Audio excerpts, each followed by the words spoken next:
ሃሌሉያ። እግዚአብሔር ያሳያል። የሚያምን ሰው አለ?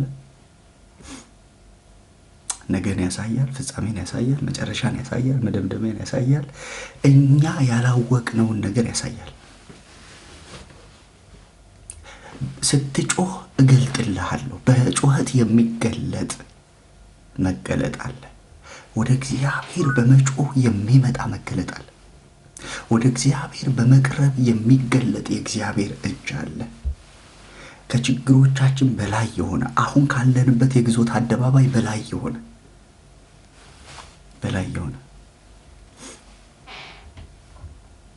አንተም አለው የማታውቀውን። ሃሌሉያ። እስቲ እንደው በብዙ የምታገለግሉ ሰዎች በዚህ ውስጥ እንዳላችሁ አምናለሁና ወደ ኋላ መለስ ብላችሁ ራሳችሁን እዩ። ስለሆኑ ችግሮች እየጸለይን እግዚአብሔር ስለምን ተናገረን? በግዞት አደባባይ ውስጥ የታሰረ ሰው ጸሎቱ ሊሆን የሚችለው ምንድነው? እባክህ ጌታ ሆይ እንደምንም ከዚህ ከታሰርኩበት እስር። ምክንያቱም ዮሴፍ እንደሱ አይደል ያለው? ያንን ሰው እባክህ አስበኝ፣ ምንም ሳላውቅ ማምጥተው እዚህ አስረውኛል፣ ያለ በደሌ ታስሬያለሁ፣ ለንጉስ ነግረህ እባክህ አስፈታኝ። ግዞት አደባባይ ውስጥ ያለ ሰው ጸሎቱም ንግግሩም ይሄ ነው። በድሎ አይደለም፣ ሰው ገድሎ አይደለም የታሰረው፣ ክፉ ሰርቶ አይደለም የታሰረው። የእግዚአብሔርን ሐሳብ በመናገሩ የታሰረ ሰው ሊናገር የሚችለው ነገር ምንድነው ካላችሁኝ፣ እኔ እኮ በደል የለብኝም፣ እጄ ንጹህ ነው፣ እንደምንም ከዚህ አስፈቱኝ፣ ለንጉስ ነግረህ እባክህ ከዚህ አስፈታኝ ነው ያለው ዮሴፍ። እግዚአብሔር ኤርሚያስ እንደዚህ ያለው የማታውቀውን አንተ ራሱ ማታውቀውን። ሃሌሉያ። አንተ ራሱ ማታውቀውን ታላቅና ኃይለኛ። እኔ በቃ ሁሌ ጸልያለሁ፣ ምን ይሆን ይሄ ታላቅና ኃይለኛ? አንተም የማታውቀውን ታላቅና ኃይለኛን ነገር እገልጥልሃለሁ ወይም ደግሞ አሳያለሁ ይለዋል። ይሄ መደበኛው ትርጉም አሳያለሁ ነው የሚለው። አሳያለሁ በማሳየትም በመገለጥም ስለምናምን አሳያለሁ። ዛሬ ለጩኸቶቻችን የሚሆን ምላሽ እግዚአብሔር ይሰጠናል። አሜን።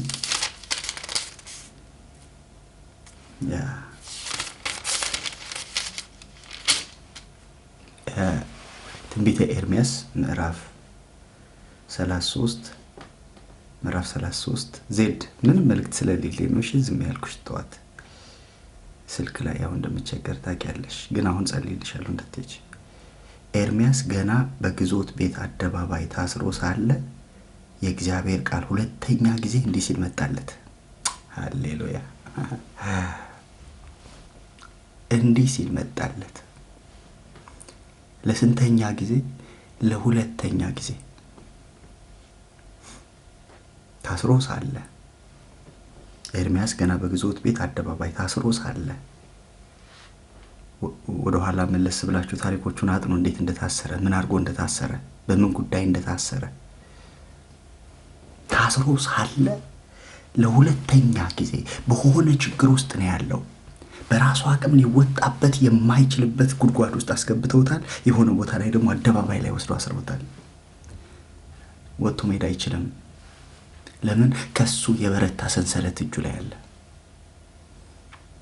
መጓዝ አይችልም፣ መንቀሳቀስ አይችልም። በእንደዛ አይነት ሁኔታ ውስጥ ባላችሁበት የህይወታችሁ ምዕራፍ ውስጥ ከእግዚአብሔር ዘንድ ከሰማይ ዘንድ ከመለኮት ዘንድ የመጣላችሁን መልእክት አስታውሱ። ስለ ችግሩ ነው ያወራችሁ እግዚአብሔር። ስላለው መከራ ነው ያወራችሁ። ስላለው ፈተና ነው ያወራችሁ።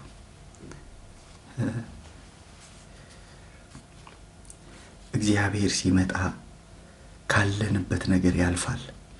በደንብ ስሙ። አንዳንድ እውነተኛ የሆኑ መልእክቶችን ማረጋገጥ አንዱ መንገድ ከፈለጋችሁ እግዚአብሔር ሁኔታውን ያውቀዋል፣ ግን ስለ ሁኔታው ብዙ አያወራም። ስለ መፍትሄው ነው የሚያወራው። ትላንትን ያስታውሳችኋል። ትላንት ላይ ግን አያበቃም የእግዚአብሔር መልእክት። በደንብ ስሙ። እውነተኛ የሆነ የእግዚአብሔር መልእክት ወደ ህይወታችሁ ሲመጣ ትላንትናችሁን አስታውሱ፣ አስለቅሷችሁ፣ አስተክዟችሁ፣ አስፈንጥዟችሁ፣ አስቦርቋችሁ አይሄድም። ሊነሳ ይችላል፣ ከትላንታችሁ ሊነሳ ይችላል፣ ከዛሬያችሁ ሊነሳ ይችላል፣ ካለው ችግር ሊነሳ ይችላል፣ ካስጨነቃችሁ ነገር። ምክንያቱም እሱ መፍትሄ ስለሚያስፈልገው እሱ ላይ ግን አያቆምም። የማታውቁትን ነገር ይገልጥላችኋል። ሃሌሉያ። ለምን መሰላችሁ? ችግሩን ታውቁታላችሁ። በዝሙት ወድቃ የመጣች ሴት በዝሙት መውደቋን አታውቀውም? ታውቀዋለች። መውጫውን ነው የማታውቀው። ሰርቆ የመጣ ሰው አያውቅም መስረቁን? አያውቀውም። እሱን እያብራራ እንዴት እንደሰረቀ እንዴት እንዳደረገ ስለሱ እዛ ላይ ዘመኑን አይጨርስም። እግዚአብሔር የማታውቀውንና ኃይለኛን ነገር አሳያለሁ ነው የሚለው። እሱን ሊገልጠው ይችላል አስፈላጊ ሆኖ ከተገኘ፣ የሚያንጽ ሆኖ ከተገኘ፣ የሚመልስ ሆኖ ከተገኘ። 5 ባሎች አሉሽ ብሎ መልእክቱ ግን እሱ አይደለም። ከሆድሽ የህይወት ውሃ ወንዝ ይፈልቃል። የማታውቀውን ነገር ነው የነገራት። አይደንቅም? ደቀ መዛሙርት አያውቁትም እንኳን እሷ ይህን ሚስጥር። ስለ መንፈስ ቅዱስ እኮ ነው ኢየሱስ ያወራው። ከሰማርያዋ ሴት ጋር ኢየሱስ ያወራው ስለ መንፈስ ቅዱስ ነው። ወንዝ ከሆድህ ይፈልቃል ብሎ ያወራው ስለሱ ነው። ማንም የተጠማ ቢኖር ወደ እኔ ይምጣ የህይወትን ውሃ በነፃ ይጠጣ ብሎ እኮ የተናገረው ስለ መንፈስ ቅዱስ ነው። ዮሐንስ ሲነግረን እንደዚህ አለ፣ ገና ኢየሱስ ስላልከበረ መንፈስ ቅዱስ አልመጣም ነበር ይላል። የሚያወራው ስለ መንፈስ ቅዱስ ነው። አታውቀውም። እሷ አሁን ስለነገራት ስለ ጓዳዋ ስለ ትላንቷ ታውቃለች። ትላንትና በህይወቷ ላይ የመጣውን የሄደውን ታውቃለች። እልፎች መጥተው እልፎች ሄደዋል። አሁንም ደግሞ እቤት አለ ቁጭ ያለ ሰው እያለ ጋቢ ለብሶ በቆሎ አስጠብሶ የተቀመጠ አባወራ የተባለ ኢየሱስ እሱም ባልሽ አይደለም ማለት። መልእክቱ ግን እሱ አይደለም። መልእክቱ እሱ አይደለም። እሱ አይደለም መልእክቱ። እሱ ላይ አልቆመም። የእግዚአብሔር መልእክት ትላንትና ላይ አይቆምም። የእግዚአብሔር የሆነ መልእክት ትላንትና ላይ መጥቶ ትላንትናን ነግሮ ትላንትናን አስደንቆ ትላንትናን አስቦርቆ አይገርምም ምናምን አሰኝቶ አይቆምም። የማታውቀውን ነገር ይገልጥልሃል። እደርስበታለሁ ብለህ በፍጹም አስበኸው የማታውቀውን ነገር ይገልጥልሃል። ታላቅና ኃይለኛን ነገር።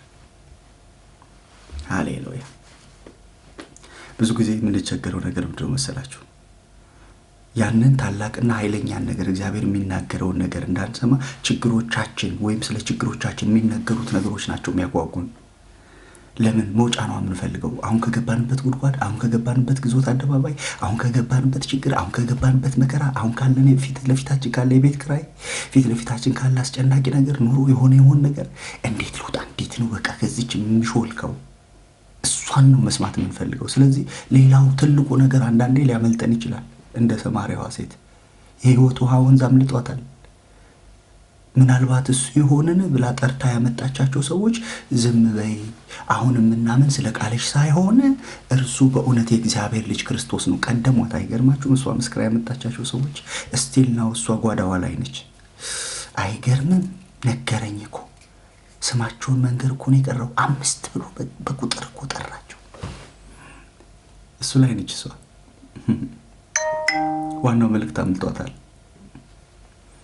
ኢየሱስ ወደ እርሷ ግድ ብሎት የሄደበት መንገድ አምልጧታል። እስቲል ነው የምታስበው ትላንቷን በነገራት ባስደነቃትን ስራዋን ባስጣላት። አይገርምም እያለች የምትገረመው በህይወቱ ውሃ ወንዝ አይደለም። አይገርምም እያለች የምትገረመው እርሱ ክርስቶስ የእግዚአብሔር ልጅ ነው በሚለው አይደለም። የሰማርያዋ ሴት የምትገረመው 5 ባላለሽ በተባለችው ታሪኳ ላይ ነው። የሚያስገርም እኮ አይደለም። ኦሬዲ ኑሮዋለች እኮ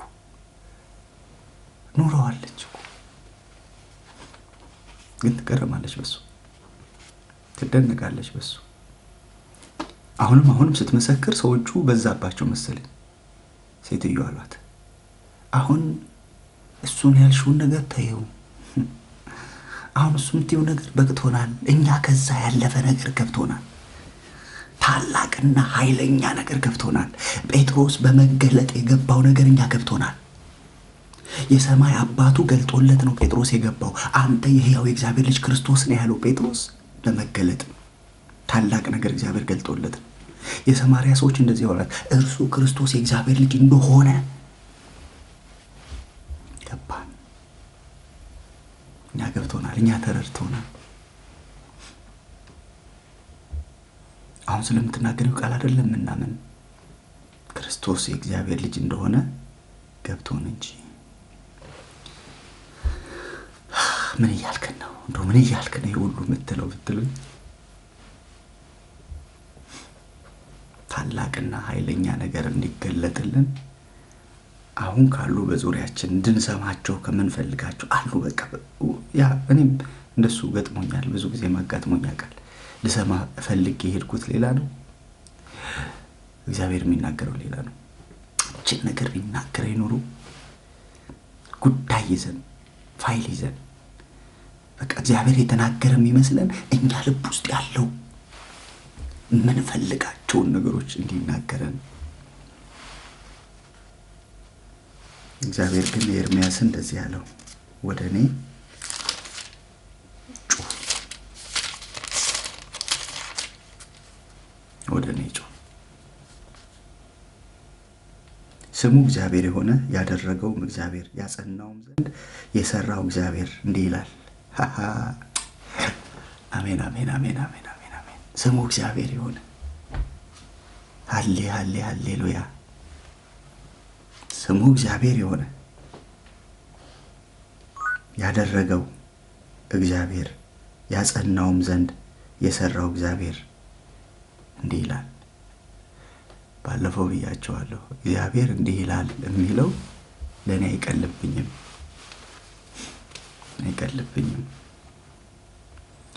እግዚአብሔር እንዲህ ይላል የሚለው ቃል ብቻ 1 ሰዓት ልፈጅ ይችላል።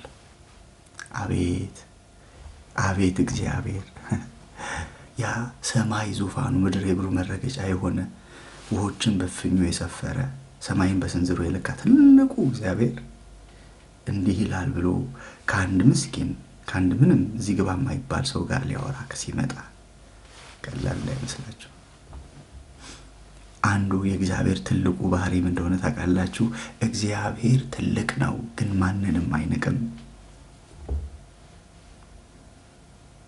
ይሄ ከሰው ባህሪ ይለያል አይደል? ሰው ትልቅ እየሆነ ሲሄድ ውሎ ሳይቀር ይቀየራል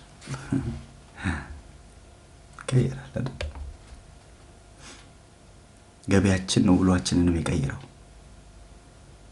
የምናገኘው ነገር፣ እጃችን ላይ የገባው ነገር፣ ደሞዛችን፣ አካውንታችን ውስጥ ያለው ነገር ውሏችንን ይቀይረዋል። ሀብታም በሆንም ከዚህ ቤት አልጠፋም ያልኩበት አንድ ፓስቲ ቤት ነበር አዲስ አበባ። አሁን ገባ ይሆን አላውቅም። ነገሩ ችግር የለብኝም፣ ገብቼ እበላለሁ። ግን በቃ ማለት በጣም ነው የሚጣፍጠው ያኔ ማለት ነው። ከዚህ ቤት በቃ ሚሊዮነር በሆን ራሱ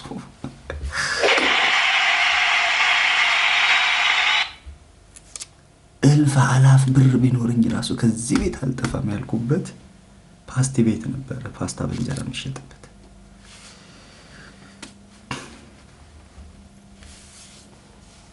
አንዳንዴ እንደሱ ሆነ ከፍ ስንል የሆነ ነገራችን ሲቀየር፣ እግዚአብሔር ነገሮቻችንን ሲቀይረው፣ ተውት እሺ ሩቅ አልሄድ አገልግሎት ላይ እግዚአብሔር አገልግሎታችንን ሲቀይረው፣ አጋንንት በእኛ ውስጥ አልፎ ሲያስነሳ ሲያስወጣ፣ በእኛ ውስጥ አልፎ በሽተኞችን ሲፈውስ፣ ነገሮቻችንን ሲቀያየሩ፣ ነገሮችን እግዚአብሔር መለወጥ ሲጀምር ትንሽ አይደል ቀረ መሰለኝ። አሁን ቀርቷል፣ በጋርድ መሄድ ምናምን ቀርቷል ይመስለኛል። ነው አለ አላውቅም። በቃ ለየት ማለት እንፈልጋለን። ሁሌ በጣም የሚገርምን ታሪክ ልንገራችሁ እዚህ ላይ። ሐናና ቀያፋ ካህናቶቹ ይሁዳን ምን እንዳሉት ታውቃላችሁ? ማን መሆኑን እንድንለየው ሄደና ሳመው አሉት። እኔ በጣም ነው የተደነኩት። ለምን እንደተደነኩት ታውቃለህ? ኢየሱስ ባለባበስ ከጴጥሮስ አይለይም። ሙታን እያስነሳ፣ ታምር እያደረገ፣ ሽባ እየተረተረ፣ እውር እየፈወሰ፣ ከመወለዱ ጀምሮ እውር የነበረውን ሰው አይን ፈጥሮለት፣ ፈጣሪ ነው ኢየሱስ። አይን ፈጥሮለታል። የጭቃ ብይ ሰርቶ አይኑ ላይ ያስቀምጠና ሂድ ታጠባለው። ታጥቦ ሲመጣ አየህ ነው የሚለው። ኢየሱስ ፈጣሪ ነው። አይን ፈጥሯል። ምድር ላይ በነበረ ጊዜ ልሙጥ ግንባር የነበረውን ሰው አይን ቁጭ አድርጎለታል። ማህፀን ውስጥ ጀምሮ ምድር ላይ ነው የጨረሰው። ሃሌሉያ። ይሄ ጌታ ከዮሐንስ አይለይም አለባበሱ። አይገርማችሁም? አንድ እጀ ጠባብ ነበረው። እንደውም ራሱ ሲናገር እንደዚህ ምን ልታዩ መጣችሁ አለ። ምን ልታዩ ነው የመጣችሁ? የመጣችሁት ምን ልታዩ ነው? የተልባ እግር የሚመስሉ የሚያምሩ ልብሶች ነው ለማየት የመጣችሁት አለ። ቤተ መንግስት ሂዱ፣ ቤተ መንግስት ሂዱ። አሁን በዚህ ዘመን እንደሱ ነው የሚባለው። ምን ልታዩ መጣችሁ? የሚያምር ሱፍ፣ ቸርች ሂዱ እኮ ነው የሚባለው አይደል? የሚያምር ፀጉር ቁርጣ ፕሮፌቶች ጋር ሂዱ። ወይኔ ምን አልኩ? ሄዱ እኮ ነው የሚባለው አይደል? ሶፋችን ይዘን ቸርች ገብተናል እኮ አሁን። እና ኢየሱስን አትለየውም ከዮሐንስ፣ በምንም መንገድ አትለየውም። ባለባበስ አትለየውም። ትልቅ ነው።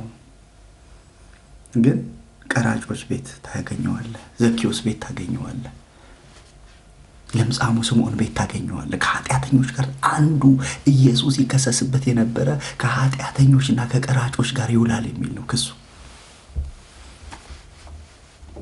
ለምን እንደሆነ ታውቃላችሁ? ማንንም አይንቅም። ትልቅ ነው። ዓለማትን የደገፈ ነው። ዓለማትን በፈጠረበት በልጁ ነው የሚለው። ግን ማንንም አይንቅም። ማንንም አይንቅም። ስለዚህ ይሄ ማለት እንደው አሁን በየአደባባዩ በየጎዳናው በየመንገዱ ስለምንሰማ እግዚአብሔር እንዲህ አለሽ፣ እግዚአብሔር እንዲህ አለ፣ እግዚአብሔር በዚህ መጣ ምናምን ስለሚባል ምናልባት እንዳይቀልብን እሰጋለሁ።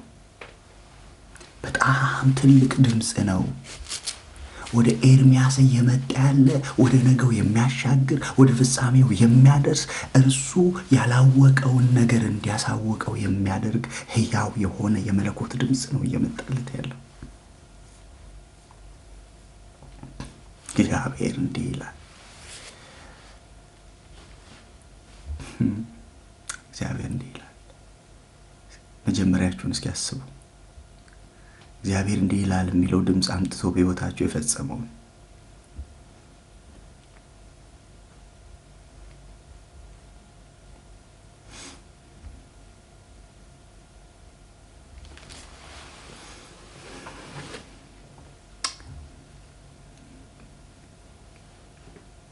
አስቡ። የሕይወታችሁን ምዕራፎች እግዚአብሔር እንዲህ ብላ ይላል ብሎ ያሻገራችሁን ጉድጓድ አስቡ።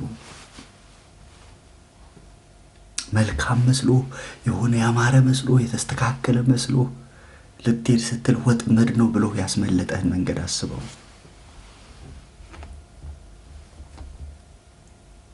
እግዚአብሔር ሕያው ትላንትና እየሰራ ዛሬም የሚሰራ ወደፊትም የሚሰራ አምላክ ነው። ትላንትና እየተናገረ ዛሬም የሚናገር የወደፊትም የሚናገር ነው።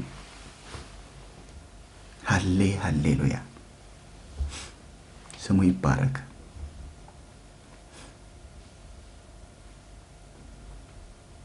ምናልባት ግዞት አደባባይ ውስጥ የታሰረ ሰው ምናልባት እንደፈለገ መሆን ያልቻለ ሰው መሄድ እየፈለገ ያልሄደ መራመድ እየፈለገ ያልተራመደ ማገልገል እየፈለገ በቃ በሆኑ ነገሮች ውስጥ ታስሮ ያለ በሆነ ነገር ውስጥ ተይዞ ያለ ሰው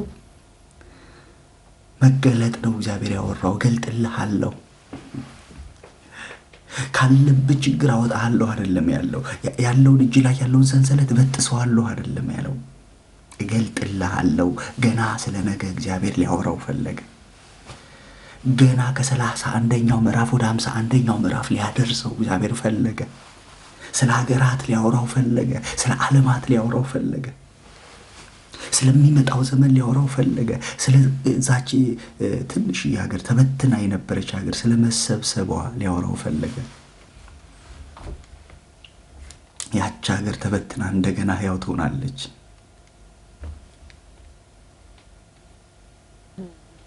ያች ሀገር ተበትና እንደገና ትነሳለች፣ እንደገና ትሰራለች፣ እንደገና ሀገር ሆና ትቆማለች። በብዙ ጠላቶች ውስጥ ተከባ ግን ሕያው አምላክ እንዳለ ይታይ ዘንድ መቃብራቸውን ምሼ አወጣቸዋለሁ የሚል ታላቅ ነገር እገልጥልሃለሁ። 2000 ዓመት የሚቆይ ትንቢት እገልጥልሃለሁ። እኛ የ80 ቀን ነው የምንፈልገው። እኛ 40 ቀን የሚፈጸም ነው የምንፈልገው። እኛ የዛሬ ወር የሚፈጸም ነው የምንፈልገው። ኤርሚያስ ሊሰማ እየተዘጋጀ ያለው ከ2000 ዓመት በኋላ ስለሚፈጸም ትንቢት፣ ስለ ጎግ ማንጎግ፣ ስለ መጨረሻው ዘመን መጌዶን በሚባለው እርሻ፣ አርማጌዶን በሚባለው ቦታ ላይ ስለሚደረገው ጦርነት፣ ስለ መጨረሻው ዘመን ዓለም በሙሉ አሁን የሆኑ የአውሮፓ ሀገሮች የሆኑ የምዕራብ ሀገሮች እየተነሱባት ነው እስራኤል ላይ። እመኑኝ ብቻዋን የምትቀርበት ምዕራፍ አለ ወደፊት። መጽሐፉ ነው የሚለው ብቻዋን ትቀራለች። ረዳቴ ከወዴት ይምጣ እስክትል ድረስ እና አሜሪካ እንደምናምን አሁን አብረው ያሉ ይመስላሉ። የሆነ ምዕራፍ ላይ ግን ታዳጊዋ እስኪመጣ ድረስ ለብቻዋ የምትቆምበት ዘመን አለ። ኤርሚያስ ነግሮናል፣ ነቢያቶች ነግረውናል። ያው ርዕሴ ስላልሆነ አልገባም በሰፊው፣ ግን አለ እንደሱ አለ። መቃብራቸውን ምሼ ያወጣቸዋለሁ። ከታላቁ ነገር አንዱ እሱ ነው። ላንብብላችሁ እዚሁ 37ኛው ምዕራፍ ላይ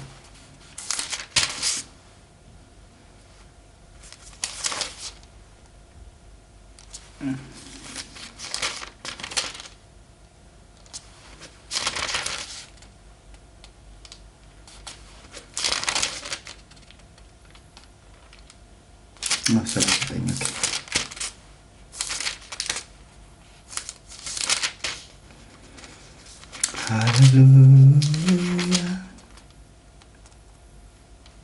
ሃሌሉያ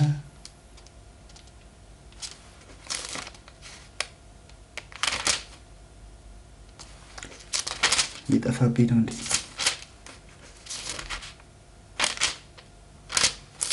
ንገሩኝ እስኪ የደረቁ አጥንቶች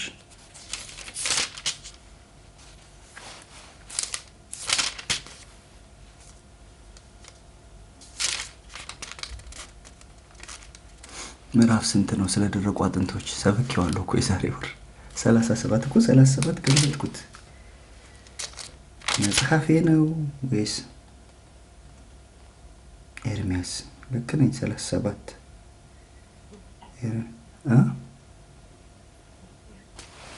ምን አልሽኝ? 37 1 የኔ መጽሐፍ ቅዱስ ሌላ ነው የሚያወራው። ለምንድን ነው? ሕዝቅኤል 37 ነው ያ ልክ ነሽ። እኔ እኮ ኤርሚያስን ባቢሎን ይለኛል። ሕዝቅኤል 37 ልዩ ተባረኪ። ኤርሚያስን በዚህ ጉዳይ አይቷል። ስለሚመጣው ዘመን እስራኤል ስለምትበተንና ከተበተነች በኋላ እንዴት ተሰብስባ አገር እንደምትሆን እግዚአብሔር ኃያል ድምፁን ያሰማል፣ እንደ አንበሳ ያገሳል፣ ከዛ በኋላ ልጆቹ ከያሉበት ስፍራ ይመጣሉ ይላል። እሱ ብቻ እንዳይመስላችሁ የሚገርመው ስለ አባይ ሳይቀር ትንቢት ተናግሯል ኤርሚያስ 51ኛው 50 ምዕራፍ ላይ ወደ መጨረሻው 49 50 እሱ ላይ አባይ ይጎላል፣ ግብፅ አሳጥማጆች ዋይ ዋይ ይላሉ ይላል። አይሁንባቸው ግን ያው ኤርሚያስ ያለው ነው የሚላቸው ይላል። እግዚአብሔር እንደዚህ እያለው ነው፣ ታላቅና ኃይለኛ ነገር እገልጥልሃለሁ። ዛሬ አንድ ሰው አለ ባለበት ችግር ውስጥ ታላቅ ነገር የሚገለጥለት፣ ከችግሩ ያለፈ መለኮታዊ የሆነ መገለጥ ወደ ህይወቱ የሚመጣለት። አሜን።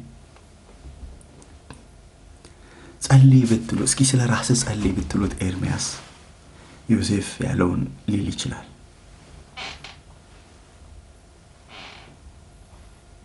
ትንቢት ተናግሬ ነው የታሰርኩት። እንደውም ብሏል የሆነ ቦታ ላይ ማንንም አልበደልኩም፣ ከማንም አልተበደርኩም፣ ማንንም አላበደርኩም። ለምንድን ነው ያገኘ ሰው ሁሉ የሚረግመኝ? ማለት በኤርምያስ ቦታ እስኪሆናችሁ ራሳችሁ አስቡት። ይሄ ሰው እንደው እቤት ገብቼ የምታጽናናኝ በቃ እህት ነገር ጌታ ሆይ እንኳን ብሎ እንዳይጸልይ እዚህ አካባቢ ክፉ ነገር ስለማመጣ ሚስት እንዳታገባለው። ከባድ የሚመጣው ነገር ከባድ ስለሆነ ምድሪቱ ላይ የሚመጣው መቅሰፍት ስለሆነ እንዳታደርግ ተባለ። ብላቴና ነኝ ሲል ብላቴና ነኝ አትበል፣ እኔ ካንተ ጋር ሆናለሁ አለው። በግዞት አደባባይ ለተናገረው ሁሌ የሚደንቀኝ ነገር ልንገራችሁ። የሆነ ምዕራፍ ላይ እግዚአብሔር እንደዚህ ያለው የእንጨት ቀንበር አሰራና ሄደህ ትንቢት ተናገር፣ እንዲህ ነው የሚሆንባችሁ ብለህ ንገራቸው አለው። አንዱ መጣና ኤርምያስን እላዩ ላይ የነበረውን ቀንበር የእንጨት ቀንበር ሰበረና የሰራዊት ጌታ እግዚአብሔር እንዲህ ይላችኋል ብሎ ለሕዝቡ መልእክት አመጣ። ይሄንን ቀንበር ከላያችሁ ላይ ሰብሬያለሁ። ናቡከደነጾር በ2 ዓመት ውስጥ ኢየሩሳሌምን ጥሎ ይሄዳል። ኤርምያስ ቅንነቱ ምን እንዳለ ታውቃላችሁ? እሰይ አሜን ይሁን፣ እንደሱ አለ እግዚአብሔር እንደሱ አለ፣ እሺ ይሁን ብሎ ወደ ቤቱ ሲሄድ እግዚአብሔር እንደዚህ ያለው ሂድና ለዛ መልእክት ላመጣው ሰው ንገረው ትሞታለህ በለው። አንተ ደግሞ የብረት ቀንበር ላይ ተሸክመህ ያ የተሰበረው የእንጨት ቀንበር አልተሰበረም፣ እንደውም የብረት ሆኖ መጥቷል ብለህ ሂድና ንገራቸዋለሁ። አሁን የሚገርም ነገር ልነግራችሁ። እንጨቱን የሰበረው ሐሰተኛው፣ የብረት ቀንበር የተሸከመው ኤርምያስ ነው። ጫናው ያረፈው ኤርምያስ ጋር ነው። ኤርምያስ እኮ አላጠፋም። በነገራችን ላይ ልብ በሉ፣ የእውነተኛ አገልጋዮች ወይ የእውነተኛ ትንቢት መለኪያው ምቾትም ጉዳትም አይደለም፣ መከራም ብልጽግናም አይደለም። ሁለት ማሳያዎችን ላሳያችሁ። ኤርምያስ ምንም አይነት መልእክት ሲያመጣ ወይ ጥፊ አለበት፣ ወይ ስደት አለበት፣ ወይ እስር አለበት፣ ወይ እንግልት አለበት፣ ወይ የመከራ እንጀራ ይበላል፣ ወይ የመከራ ውሃ ይጠጣል፣ ወይ ጉድጓድ ውስጥ ይጣላል፣ ወይ በግዞት አደባባይ ውስጥ ይታሰራል። ምን አድርጎ? ትንቢት አምጥቶ፣ የሚፈጸም ትንቢት አምጥቶ፣ ነገ የሚሆን ትንቢት አምጥቶ። በተቃራኒው ዳንኤል አንድ ህልም ከፈታ የወርቅ ማርዳ አንገቱ ላይ ይደረጋል፣ ሽልማት አለው። ስለዚህ ማረጋገጫው የእውነተኛነት መከራም አይደለም ድሎትም አይደለም። ማረጋገጫው እግዚአብሔር ካንተ ጋር መሆኑ።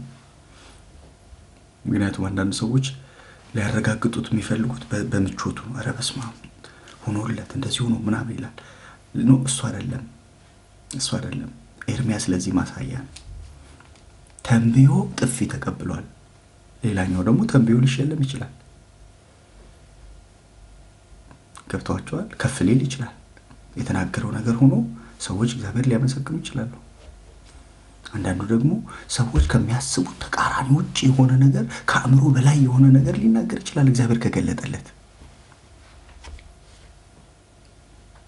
ማረጋገጫው ምቾትም አይደለም መከራም አይደለም።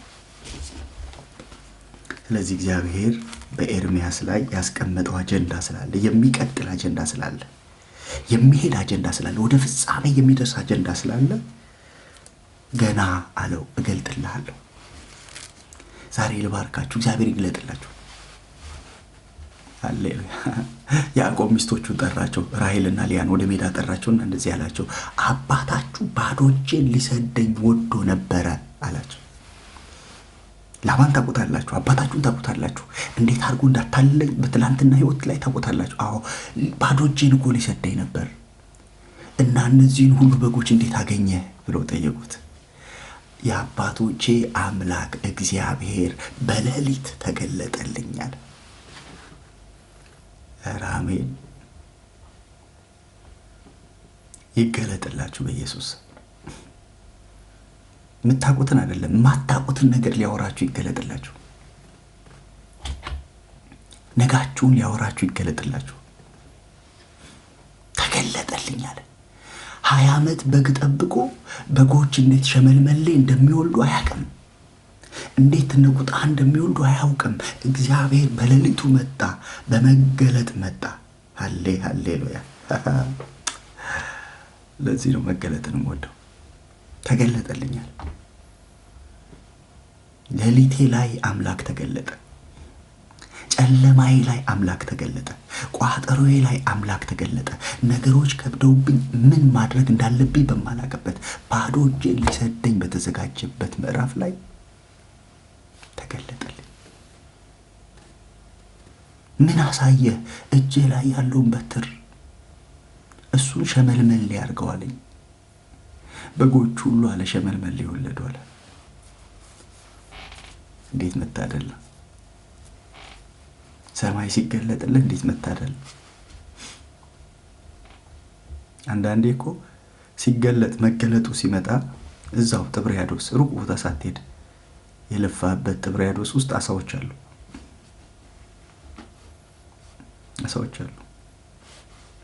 ሩቅ ሳትሄድ ሩቅ መንገድ ሳትሄድ ብዙ ዋጋ ሳትከፍል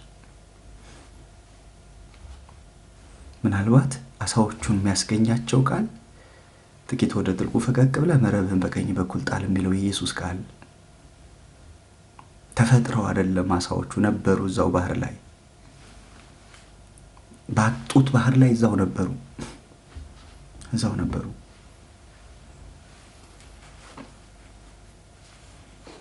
አጋር በነበረችበት ምድረ በዳ እዛው ነበረ ምንጩ። ምንጭ ፈልቆ አይደለም አይኗ ተከፍቶ እንጂ። አንዳንዱን ነገር እግዚአብሔር አይንህን ነው የሚከፍተው እንጂ ምንጩን አይደለም። ምንጩ ኦልሬዲ ከተከፈተ ቆይቷል። አንዳንድ ሰው ምንጩ አጠገቡ አስቀምጦ ነው የሚጮኸው፣ ጌታ ሆይ አትመጣም ሆይ፣ የለም ሆይ፣ አታየኝም ሆይ። ልጄ ያለው እስኪ ዘወር በል አጠገብህ፣ ምንጩ እኮ አጠገብህ ነው ያለው።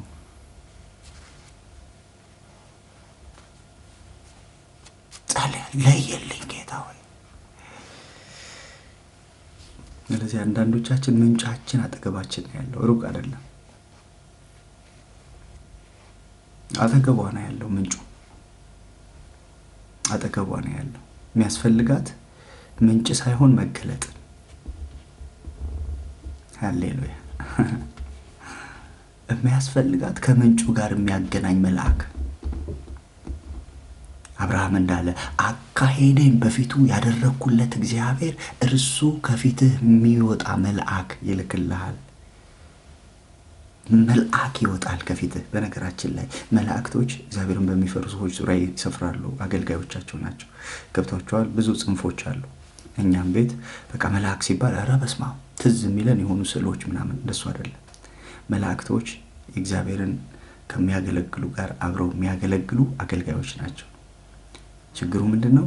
እኛ ምልካቸው ሳይሆን ሲላኩ ወደኛ የሚመጡ ናቸው። እሱ ጋር ነው መስተካከል ያለበት። እኛ ባከችን ሻማ አስገባለሁ እንዲህ አድርግልኝ ምንላቸው አይደሉም። ሲላኩ ግን ይመጣሉ። መልአኩ ገብርኤል ናዝሬት ወደምትባል ከይሁዳ ከተሞች ወደ አንዷ ዮሴፍ ለሚባል ሰው ወደ ታጨች ወደ አንዲት ድንግል ከእግዚአብሔር ዘንድ ተላከ። አየህ፣ ሲላክ ነው የሚመጣው። መልአክ ፈቅዶ አይደለም።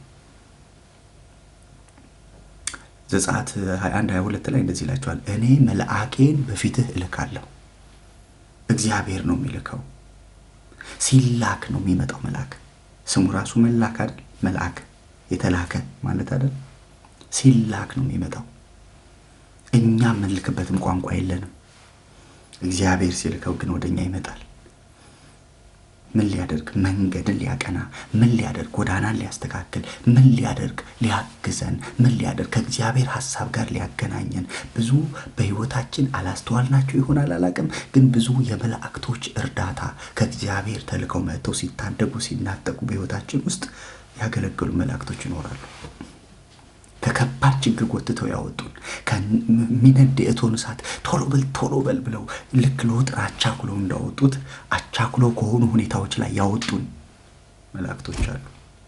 አልገባን ይሆናል፣ አናቅ ይሆናል፣ ወይ ሰው መስለው ይሆናል የመጡት፣ ወይ ልባችን ተነሳስቶ ይሆናል አላቅም። ግን በሆነ መንገድ እግዚአብሔር መልአክ፣ ለዚህ መልአክ ሲባል ለሆነ የኛ ቤተ እምነት አይደለም። ኧረ እሱ መልአክ የእነንትና ነው ምናምን ብላችሁ እንዳታልፉ።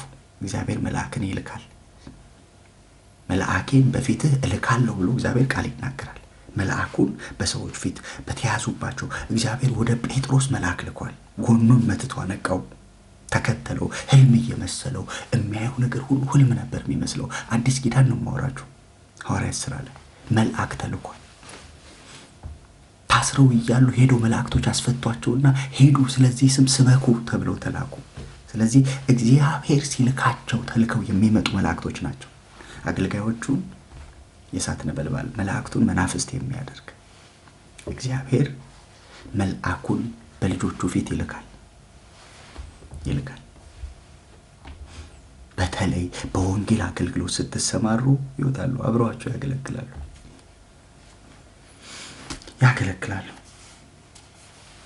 ያ ማለት ለእያንዳንዱ መልአክ ስም እየሰጠን መልአኬ እንትና ነው በሉ በሚል አይደለም። ግን እግዚአብሔር መላእክትን ይልካል።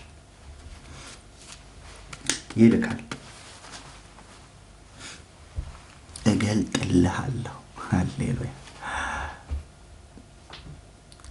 ምንድነው የምገልጥልኝ ሲል እማታቀውን። ዛሬ ልባርካችሁ። እምናቀውን ብዙ ነቢያቶች ነግረውናል፣ ብዙ አገልጋዮች ነግረውናል። እኛም አይተነዋል፣ እኛም ደግሞ አልፈንበታል። 30 ዓመት ስትኖሪ 30 ዓመት አልፈሽዋል። 30 ዓመት ያለፍሽውን ህይወት ታውቂዋለሽ። ውጣ ወረዱ ምናምን ታውቂዋለሽ። አንዳንዱን ነገር እኮ ማለት የምትኖርበትን ሀገር ሰምተህ መተንበይ ቀላል እኮ ነው። ኢትዮጵያ ካለኛ አንድ ሰው ዓለምን ትዞራለህ ብሎ ይጨፍራል አይደል? አንዱን አሜሪካዊ ዓለምን ትዞራለህ ብሎ አይኖ ቀጣይ ዓመት እቅዳለኝ ምናምን ይላቸዋል። ዓላማው አንዱ ራሱ መዞር ነው። እዚህ እረፍት ወጥተው ሲመጡ ድርቅ የሚያደርጉን የሄዱበትን ሀገር በመንገድ ነው ነጮቹ። እንትን ሀገር ሄጄ ልሳን የሚመስል ሀገር ራሱ ይጠሩላቸዋል። እንትን የሚባል ሀገር ሄጄ ምናምን ይሏቸዋል። የበሉትን ያሳዩዋቸዋል፣ የተዝናኑበትን ያሳዩዋቸዋል። ስለዚህ ዓለምን መዞር ለነሱ ኖርማል ፓስፖርቱ ራሱ ያዞረዋል አይደል? የምታውቀውን ነገር ማንም ሳንበዴ ተነስቶ ይነግራል። አንዳንዱ እንኳን መታወቂያ ያየም ነው የሚናገረው። እናትህ ስም ምናምን ካለ እኔ ስም የሚጠሩት ጋር አንዴ ካልሄድን አሉኝና ወዳጆቼ እሺ እሄዳለሁ፣ ግን ማምነው አልኳቸው የእናቴን አባት ስም ከጠራ አምናለሁ። ምክንያቱም እኔም አላቃትም፣ ደውዬ ነው የማጣራው። ከዛ ውጭ ግን የእናቴ ስም የአባቴ ስም የተያዥ ስም ከተጠራ ምናልባት የሆነ ቦታ መታወቂያ ኮፒውን ወድቆ ሊሆን ስለሚችል እሱን አልቀበልም። ምክንያቱም ዳርጌ ሌል ደረጃ ያለኝ ወንድምም አለ፣ ያው ስለሚመሳሰል ተጠጋግተውበት። እሷ ምን እያልኳችሁ ነው መሰላችሁ? ትላንቶቻችንን እናውቃቸዋለን። ምናልባት እምነት እንዲሆንልን ኮት ሊያደርግ ይችላል እግዚአብሔር። ከዛ ከትላንት የህይወታችን ምልልስ ውስጥ ከወደቅንበትም ከተነሳንበትም ከበረታንበትም የሆኑ ምዕራፎችን ሊያመጣ ይችላል። እነሱ ግን እግዚአብሔር ሊናገር ላለው ለሐሳቡ ማዘጋጃዎች ናቸው። አንተ የማታውቀው እግዚአብሔር ሊገልጠው ላለ ነገር በህይወት ውስጥ እግዚአብሔር ሊሰራ ላለው ፍጻሜ እንድትዘጋጅ ልብን ለእምነት እንድታዘጋጅ የሚያደርግ እንጂ እዛው እየተደነቅ እዛው እየተንከባለ ስሜ እኮ ተጠራ፣ ስልክ ቁጥሬ እኮ ተጠራ፣ አቤት ሃሌሉያ ምናምን ብለህ እዛው እንድትጨፍር አይደለም። አይደለም፣ ማዘጋጃዎች ናቸው። እነዛ ነገሮች ለእምነት ለመልእክቱ እንድትዘጋጅ እንዲህ አይነት መልእክት ከመጣላችሁ እንትና ነው የምትባለው ስም እንትና ነው እንዲህ ከተባል ከዛስ ማለት መቻል አለ። ምንድነው መልእክቱ? አዎ ስሜ ነው፣ ግን ከዛስ? የእግዚአብሔር ሰው ንገረኝ መልእክቱን በሉሽ፣ ንገረኝ ምንድነው መልእክቱ? ስሜ እውነት ነው፣ ልክ ነው፣ ስልኬም ልክ ነው፣ ፓስፖርት ቁጥሬም ልክ ነው፣ የመኪና ቁጥሬም ልክ ነው። ምንድነው መልእክቱ? እግዚአብሔር ሊናገረኝ የፈለገው ነገር ምንድነው? በሉ እውነት አትፍሩ፣ ጠይቁ። እውነተኛ ከሆነ ይቀጥላችኋል። የእግዚአብሔርን ሐሳብ ይነግራችኋል። እግዚአብሔር ሊያደርግ ያለውን በሕይወት ውስጥ ይነግራችኋል። ትላንት ላይ አያስቆምም። እግዚአብሔር መነሻ አድርጎ ዛሬን መነሻ አድርጎ ነገን የማታቀውን ኃይለኛን ነገር ገልጥልሃለሁ፣ አሳያለሁ።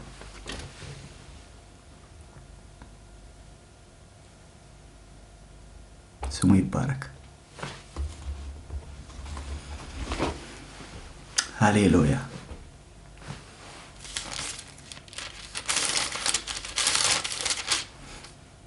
የሰራው እግዚአብሔር ያጸናውም ዘንድ የሰራው እግዚአብሔር እንዲህ ይላል፣ ወደ እኔ ጩህ እኔም እመልስልሃለሁ፣ አንተም የማታቀውን ታላቅና ኃይለኛን ነገር አሳያለሁ። ታላቅና ኃይለኛን ነገር ምን አደርጋለሁ? አሳያለሁ። ስሙ ይባረክ።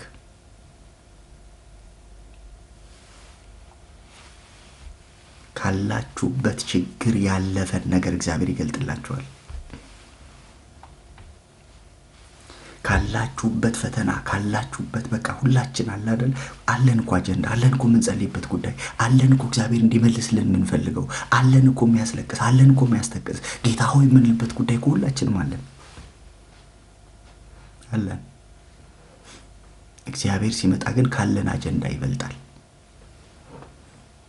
ምን ትሰጠኛለህ የምንልበት ጉዳይ እኮ አለ። እንደ አብርሃም ይኸው ጌታ ሆይ ባዶ እጄን እኮ ነው የምሄደው፣ ምንድነው የምትሰጠኝ? ውጣ አልከኝ ወጣው፣ ወደማላውቀው ስፍራ ሄድ አልከኝ ሄድኩ፣ ምን ትሰጠኛለህ? እግዚአብሔር የ400 ዓመት ትንቢት ነገረው። የማያውቀውን ታላቅና ኃይለኛ ነገር ገለጠለት። ምን እንዳለው ታውቃላችሁ? ልጆቹ ወደ ግብጽ ይወርዳሉ አለው። ከዛ በጸናች እጅ በተዘረጋች ክንድ ከግብጽ ከባርነት ቤት አወጣቸዋለሁ። 430 ዓመት የለም እኮ እንኳን እሱ ያዕቆብ የለም፣ የልጅ ልጆቹ የሉም፣ ዮሴፍ የሉም። ያልኖረበትን ዘመን ነገረው። እግዚአብሔር እንዲህ ነው።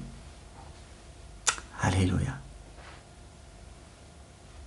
ያልኖረበትን ያልተቀመጠበትን ዘመን ነገረው።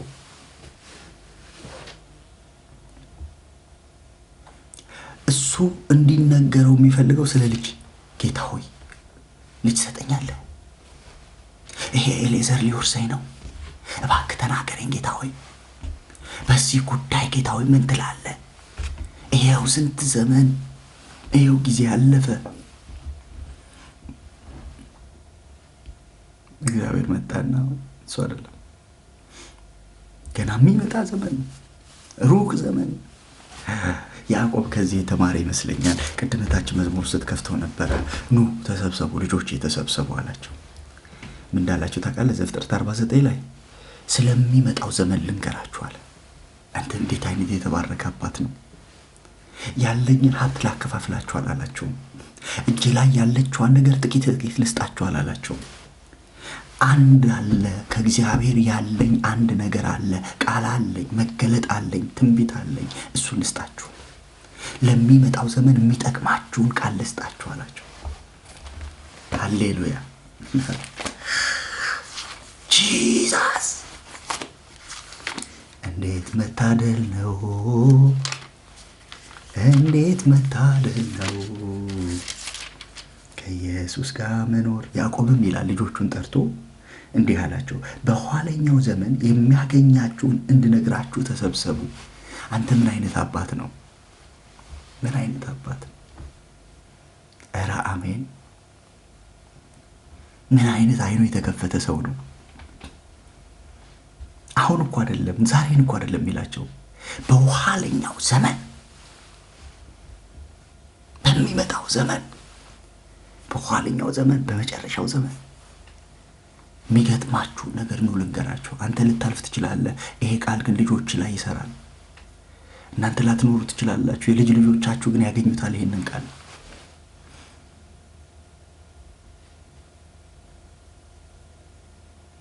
ታላቅና ኃይለኛ ነገር ሊነግራቸው ልጆቹን ሰበሰባቸው። የማያውቁትን ታላቅና ኃይለኛ ነገር። ይሁዳ አለው፣ ወንድሞቼ አንተን ያመሰግኑሃል። እጅ በጠላቶች ደንደስ ላይ ነው። የአባት ልጆች በፊት ይሰግዳሉ። ይሁዳ የአንበሳ ደቦል ነው። ልጄ ሆይ ከአደንህ ጠጣ፣ እንደ አንበሳ አሸመቀ፣ እንደ ሴት አንበሳ ማደባ። ያስነሳው ዘንድ ማን ይችላል? በትረ መንግሥት ከይሁዳ አይጠፋም፣ የገዥም ዘንግ ከእግሮቹ መካከል። ገዢ የሆነው እስኪመጣ ድረስ የአሕዛብ መታዘዝ ለእርሱ ይሆናል። ገዢ የሆነው እስኪመጣ ድረስ። ይሁዳ ያውቀዋል። ይህን ትንቢት ገብቶት ይሆን? ሲሰማው ገብቶት ይሆን? ተረድቶት ይሆን? ዋው ሃሌሉያ ብሎ ይሆን? እያወራ ያለው ይሁዳ ግብፅ ውስጥ ተሰዶ በበግ እርባታ ውስጥ የተሰማራ አንድ የያዕቆብ ልጅ ይሄ ትንቢት ገብቶት ይሆን? እሱ ወገብ ውስጥ ነገስታት እንዳሉ እሱ ገብቶት ይሆን? ዳዊት እንዳለ ገብቶት ይሆን? ኢየሱስ እሱ ወገብ ስር እንደሚመጣ ገብቶት ይሆን ይሁዳ? ምክንያቱም እግዚአብሔር እያለ ያለው እንደዚህ ነው፣ ታላቅና ኃይለኛ ነገር። ሃሌሉያ! ታላቅና ኃይለኛ ነገር። ይሁዳ አለው፣ አንተ ወገብ ላይ ነገስታት ይታዩኛል አለው። አንተ ወገብ ላይ ገዢ የሆነው እስኪመጣ ድረስ አለቅነት ካንተ ቤት አይጠፋም ማለት። ሞዓ አንበሳ ዘእም ነገደ ይሁዳ ብለው የለኛዎቹ ከዛ ወስደው ከይሁዳ ነገድ የሆነው አንበሳ ካንተ ነው የሚወለደው አለው። ካንተ ነው የሚወለደው ያ አንበሳ፣ ያ እውነተኛው አንበሳ። ራእይ 5 ላይ የምታገኙት አንበሳ።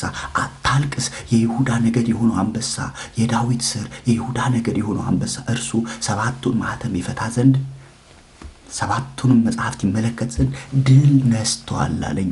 ይህንን እኮ ነው ያዕቆብ ያየው፣ ታላቅና ኃይለኛ ነገር።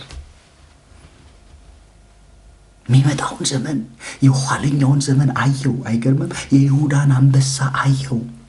ከይሁዳ አንበሳ የሚወለደው ንጉሥ አየው። 70 ሰገል ንጉሥ ተወልዷል ብለው ሊሰግዱለት የሚመጡትን አንበሳ አየው። ታላቅና ኃይለኛ ነገር ተገለጠለት። ይግለጥላችሁ በኢየሱስ። እግዚአብሔር ዛሬን አይደለም ፍጻሜያችሁን ያሳያችሁ። ዳዊት አንድ ወቅት ላይ ተመኝቷል። ያልኖርኩባቸውን ቀኖች እባክህ ንገረኝ፣ ምን ያህል ዘመን ቀረኝ? እነዛ በመጽሐፌ የጻፍካቸው፣ ስለ እኔ በፍጻሜ ላይ የጻፍካቸው፣ ሃሌሉያ ስሙ ይባረክ። ያልኖርኩባቸው ዘመኖቼ፣ ገና የሚመጣው ዘመኔ። አንተ ንጉሥ ዳዊት ማንጋ ይሁዳ ወገብ ላይ ነበረ። ትላንትና ጭቃ ሲረግጥ፣ ትላንትና በባርነት ቀንበር ውስጥ ሲያዝ፣ አስገባሪዎች በላዩ ላይ ተሾሙበት ሲያስጨንቁት፣ ይሁዳ እሱ ወገብ ስር ማን እንደነበር ታውቃለህ? ዳዊት ነበር። ዳዊት ነበር። ነገስታት ነበሩ። እግዚአብሔር ለኤርምያስ እንደዚህ ነው እያለ ያለው፣ አንተ የማታውቀውን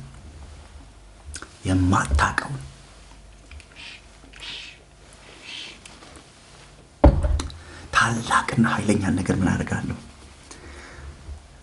እስኪ እንደው ያውጣን፣ እንደው ከጉሊት ያውጣን፣ ከችርቻሮ ያውጣን። አሜን።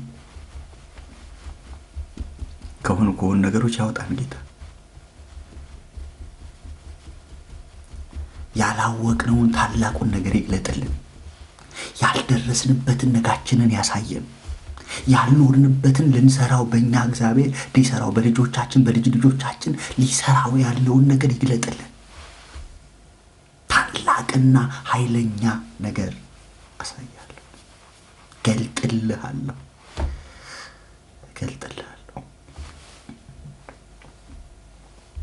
አሜን። ይግለጥልን።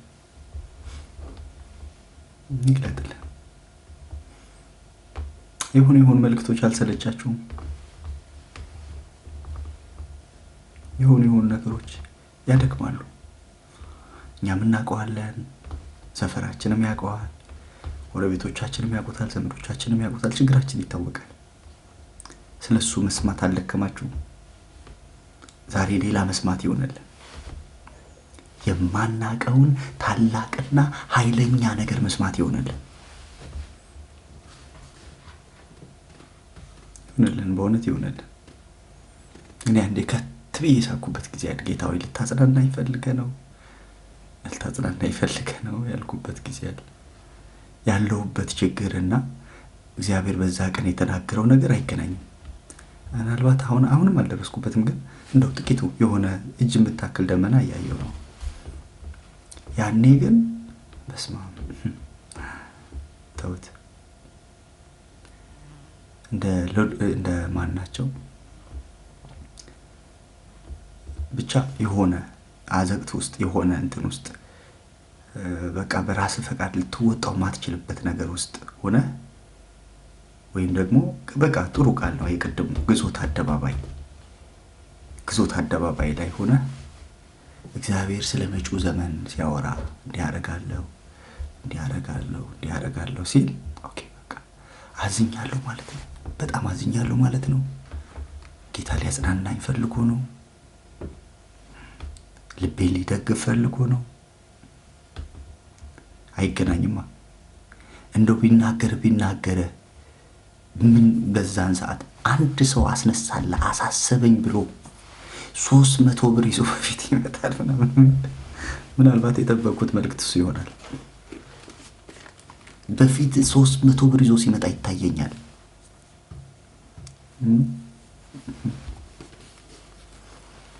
ይሄንን ዛሬ ያስጨነቀህን ቀንበር ሰብር ያለው የሚል ይሆናል የጠበቁት። ምናልባት የሆነ ቁራ አዘጋጅቼልሃለሁ ምናምን ሊሆን ይችላል። ብቻ የሆነ ነገር እግዚአብሔር ከዛሬ በኋላ የሚኖሩትን ዘመናቶች አወራ። ከዚህ ዘመን በኋላ ሊፈጸሙ ያሉትን ነገሮች ተናገረ። ያ ማለት አሁን እንኳን እስከደርስበት ድረስ 20 ምናምን 21 22 ዓመት ፈጅቷል። ያ ትንቢት ሲመጣ ያልኖርኩበትን 25 ዓመት ያልኖርኩበትን 28 ዓመት ወደፊት አይቶ እንዲያደርጋለሁ ሲል እኔ በሳቅ ነው የሞትኩት። በቃ አዝኜ በጣም ስላዘንኩበት ጌታ ሊያጽናናኝ ፈልጎ ነው። ጌታዊ በእውነት አላዝንም፣ በቃ ይሄው እዘምራለሁ ምናምን ብዬ ዝማሬን ቀጠልኩ ማለት ነው። ምክንያቱም ሊደግፍ ልቤን ያዘነውን ልቤን ሊደግፍ የመጣ እንጂ ሊፈጽም የመጣ ስላልመሰለኝ።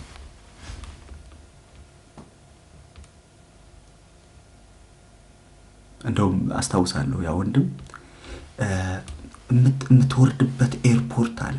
ኤርፖርቱ ብሎ ሲናገር እኔ ዝም ይስቃለሁ። ምክንያቱም እኔ ጥያቄ እሱ አይደለም፣ እኔ ኤርፖርት ጥያቄ አይደለም ያለኝ፣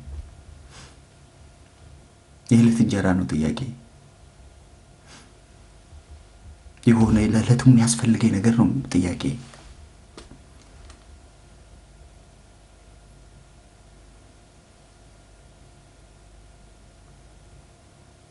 እግዚአብሔር ግን ሲናገር ራሱን ነው የሚተማመነው። የተስፋን ቃል የሰጠ የታመነ ነው አይደል? የታመነ እንደሆነ ስለቆጠረች አይደል የሚለው ሳራ። የታመነው ተናጋሪው እንጂ ተቀባዩ አይደለም። ተስፋን የተቀበለ የታመነ ነው አይልም፣ የሰጠ ነው የታመነ። ተስፋን የሰጠ እርሱ የታመነ ነው። እርሱ ሲናገር ያንተን ሁኔታ አይቶ አይደለም፣ ያለህበትን ነገር አይቶ አይደለም፣ ነገህን አይቶ ይናገራል። መጨረሻውን አይቶ ከመጀመሪያ ይናገራል። አንተም የማታውቀውን ጸልዩ። ዛሬ ጸሎት ርዕስም ነው የምሰጣችሁ። ወደ እኔ ጮህ አይደል የሚለው የምትጮሁበትን ርዕስ ነው የምሰጣችሁ። ጌታዊ ማቀውን አውቀዋለሁ፣ ትላንትናዬን አውቀዋለሁ፣ ያለፍኩበትን መንገድ አውቀዋለሁ፣ ድካሜንም አውቀዋለሁ፣ ኃጢአቴንም አውቀዋለሁ፣ ውድቀቴንም አውቀዋለሁ። ጌታዊ ማላቀውን ነገር ንገረኝ በሉት። ያልደረስኩበትን ንገረኝ በሉት። በእኔ ያለህን ዓላማ ንገረኝ በሉት። በዘሬ ላይ በትውልዴ ላይ ያለህን ዓላማ ንገረኝ በሉት። በእኔ ፍጻሜ በዘመኑ ፍጻሜ ልታደርግ ያለኸውን ሐሳብህን ግለጥልኝ በሉት። ይገልጥላችኋል። ራሱ ነው ያለው እግዚአብሔር። ወደ እኔ ጩህ። ለምን ሲባል እገልጥልሃለሁ። የማታውቀውን እገልጥልሃለሁ። የምናውቀው ይብቃን። ሰምተናል። አጀንዳዎቻችን ሞልተዋል አይደል? በቀይ በሰማያዊ እስክሪብቶ ጽፈናቸዋል። አሁን ደግሞ ዘመኑ የሪከርድ ነው። ብዙ ሪከርድ አለን። ብዙ ትንቢቶች ሪከርድ አድርገን ይዘናል።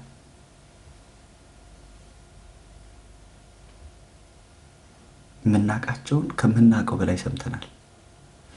እስኪ ማናውቀውን ይንገረን። እውነት አሁን ከእናንተ ይህን ቃል እያካፈልኩ አሁን ጌታን ከእናንተ ጋር እያካፈልኩም በውስጤም እየጸለይኩ ነው። ጌታዊ ማላውቀውን ከዚህ በኋላ መስማት ፈልጋለሁ። ማላውቀውን ነገር አንተ ታላቅ የምትለው አሁን ይኸውልህ፣ ሰው ታላቅ ሲል በምድር ያሉ ሰዎች ታላቅ የሚሉት ነገር ታላቅ የሚሉበት ታላቅነት ሌላ ታላቅነት ይበልጠዋል አይደል? እኛ ፒያሳ ሆነን ቸርችል ጎዳና በቃ ትልቃችን ነው። አራዳ ህንፃ በቃ በስማ ከገጠር ለመጣ ሰው ከክፍለ ሀገር ለመጣ ሰው አራዳ ህንፃ የምትቆጥረው ነው። አንጋጠ 10 8 12 ምናምን ብለህ የምትቆጥረው ነው። ትልቅ ነው ለኛ። ግን እልፍ እስክትል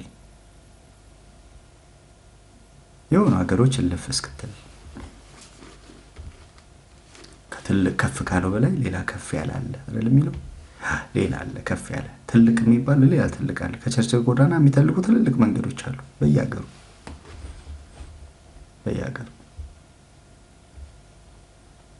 እኛ ትልቅ የምንላቸው ነገሮች ሌላ ትልቅ ያሳንሳቸዋል። እኛ ሀገር ትልቅ የምንለውን ሀብታም ሌላ ሀገር ያለ ትልቅ ሀብታም ያሳንሰዋል።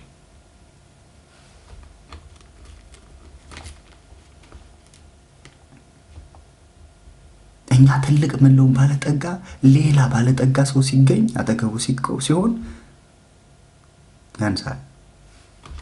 ለእኛ ትልቅ ነው፣ እውነት ነው። ትልቅ ለሆነው ደግሞ ትንሽ ይሆናል። አሁን ጥያቄው ምንድነው መሰላችሁ? እግዚአብሔር ትልቅ ያለው ምን ይሆን? እኔ እሱ ነው የሚያጓጓኝ። እግዚአብሔር ትልቅ ያለው ነገር ምን ይሆን? ሰዎች ትልቅ ያሉት ነገር ስትደርስበት ሌላ የሚበልጠው ሊኖር ይችላል።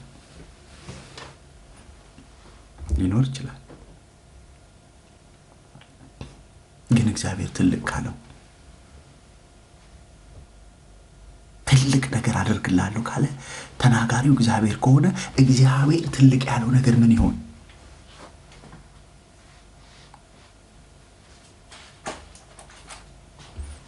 ሃሌሉያ! ታላቅና ኃይለኛ ነገር እገልጥልሃለሁ። ስሙ ይባረክ። በዚሁ ልባርካችሁ። ታላቅና ኃይለኛ ነገር ይገለጥላችሁ። ተኝተ ሊሆን ይችላል፣ ስራ እየሰራ ሊሆን ይችላል፣ ባለሽበት በየትኛው ሁኔታ ውስጥ ሆነሽ ሊሆን ይችላል። ይገለጥልሽ። ምን ታላቅና ኃይለኛ ነገር? ሰዎች ትልቅ ያሉትን አይደለም፣ እግዚአብሔር ትልቅ ያለው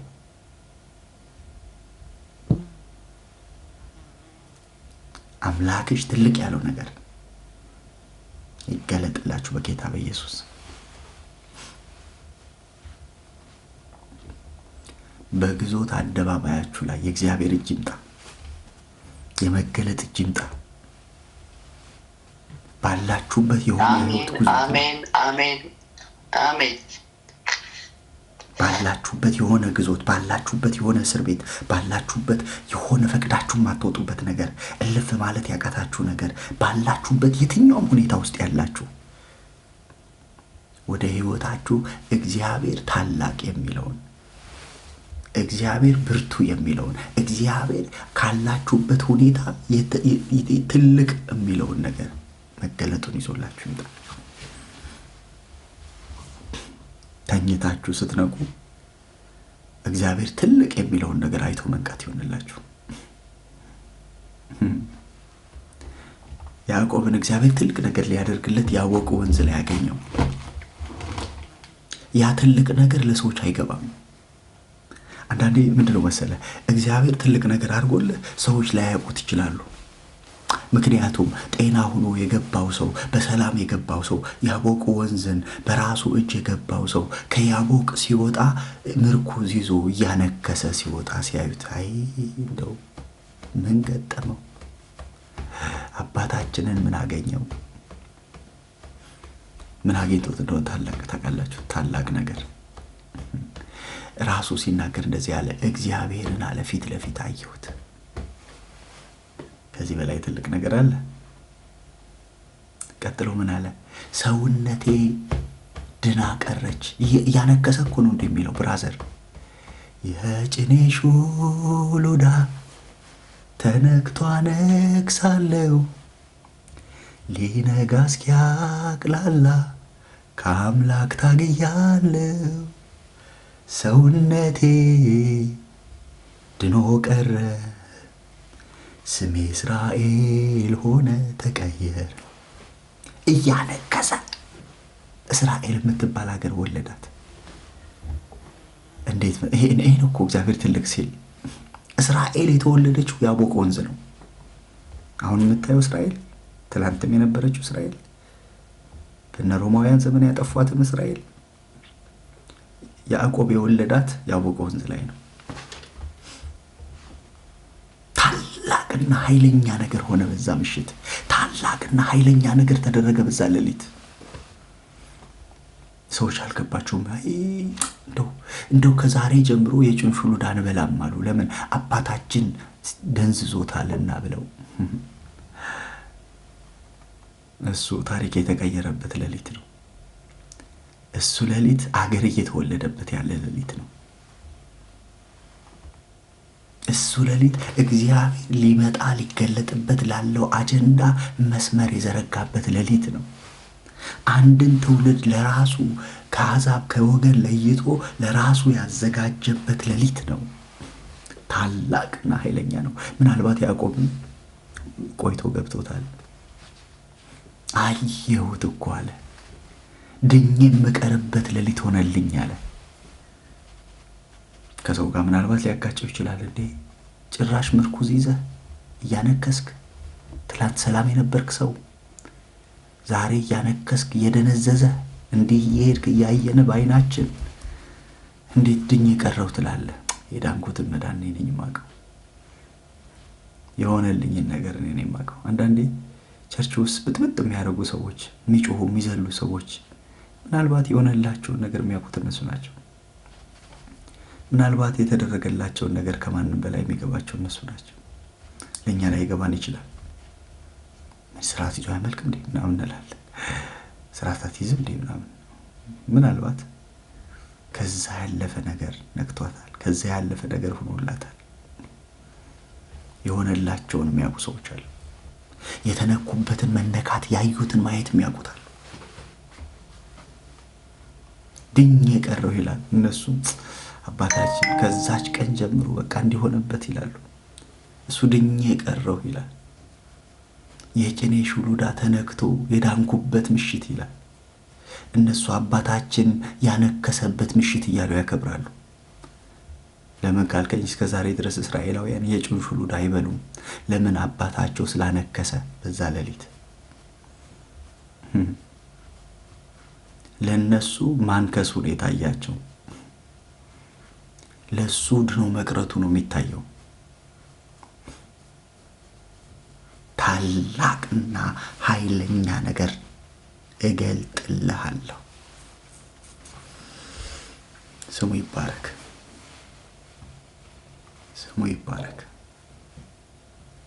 ስለዚህ ስለምናቃቸው ነገሮች ብዙ ሰምተናል።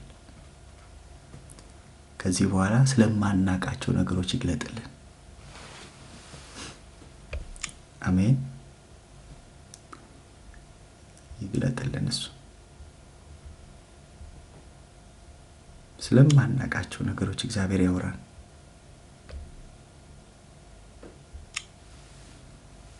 ስለማናቃቸው ነገሮች እግዚአብሔር ይተርክልን። ያልኖርንባቸው ቀኖች ውስጥ ሊሰራቸው ስላቀዳቸው አጀንዳዎች ያወራን። ስለሚመጣው ዘመናችን ያወራን። ስለሚመጣው እድሜያችን ያወራን። ስለሚመጡት ልጆቻችን ያወራን።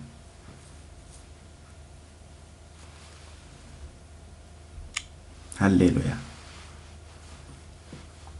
ከባድ ነው ለሚጸልይ ሰው እንደዚህ አይነት ቃል ማምጣት። ምክንያቱም ትላንትና አንዲት ሴት አለሽ በዚህ ችግር ውስጥ ያለፍሽ ብላውን እንዲህ ብሎ ሰብኮ እንዳትሉኝ፣ ቃሉን ነው የሰበኩት።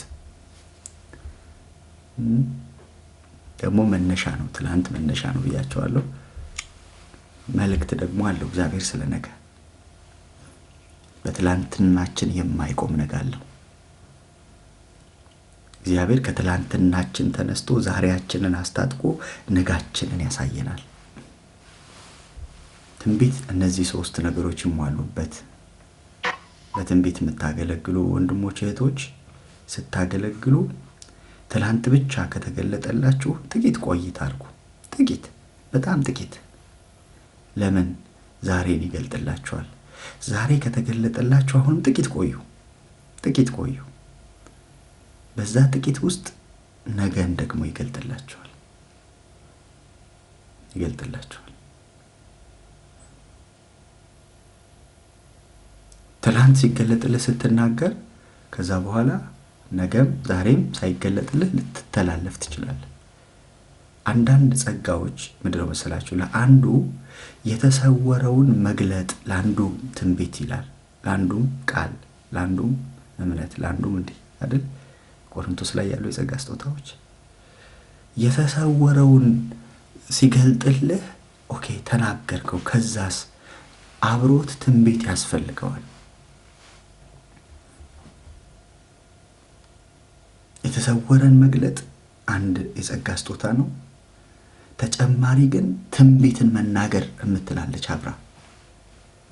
አየህ፣ ብዙ ወንድሞቻችን እንደው ብዙ የተሰወረን መግለጥ ጸጋ የተሰጣቸው ሰዎች አሉ። ስለዚህ የሰወርከውን መታወቂያ ሳይቀር ይነግረዋል። የዛሬ 10 ዓመት ሪሲት የከፈልክበት የተከተብክበት ምናምን ይነግረዋል። ለምን? ሰውየው የተሰጠው ጸጋ የተሰወረን መግለጥ ነው። ኦኬ፣ የተሰወረውን ነገር ገለጠው። ዋው ጥሩ ነው፣ ደስ ይላል። ለሰውየው እምነት እንዲሆን አዘጋጅቶታል። ቀጥሎ ሊመጣ ላለው ትንቢት ራሱን አዘጋጅቶታል። አሁን ትንቢቱ ምንድነው ነው ጥያቄው። መልእክቱ ምንድነው? እሺ፣ የሰወርኩትን ነገር ለማንም ያልተናገርኩትን ነገር ነገርከኝ። ሃሌሉያ፣ ጌታ ይባረክ። መልእክቱን ንገረኝ። ምንድነው? ምንድነው እግዚአብሔር ለኔ ያሰበው? ስሜን ጠራኝ፣ እሰየው እሰየው፣ እግዚአብሔር ይባርክ። መልእክቱ ግን ምንድነው? እግዚአብሔር ሊገልጠው ሊናገረው ያልደረስኩበት ነገር ታላቅና ኃይለኛው ነገር ምንድነው? ምንድነው? ጌታ ይርዳን። ለምናገለግል ሰዎች ጌታ ይርዳን። ሰው በተናገረው ይያዛል ስለሚል ትላንትና ላይ ረጅም ጊዜ ካሳለፍኩ እኔም በዚሁ ብራዘር ነገን ንገረኝ በሉኝ። እሺ አስቁማችሁ። እሱማ አውቀዋለሁ፣ ትላንትናዬን አውቀዋለሁ፣ እውነት ነው። ግን ምንድነው እግዚአብሔር ነገ ሊያደርግ ያሰበው? ምንድነው በእኔ ህይወት ሊሰራ ያቀደው? ምንድነው አጀንዳው? ምንድነው ዓላማው? ምንድነው ፕሮግራሙ? ምንድነው ፕሮግራሙ? ርዕሳችን እሱ ስለሆነ ታላቅና ኃይለኛ ነገር እገልጥልሃለሁ። ሃሌሉያ። ታላቅና ኃይለኛ ነገር ምን አደርግልሃለሁ? እገልጥልሃለሁ። ይግለጥልን። አሜን። ይግለጥልን። እኔ ተመኝቻለሁ፣ እየጸለይኩ ያካፈልኩ ለራሴ እየተመኘው ነው። ጌታ ሆይ ዛሬ ማታ ታላቅ ነገር መስማት ፈልጋለሁ። ኃይለኛ ነገር መስማት ፈልጋለሁ።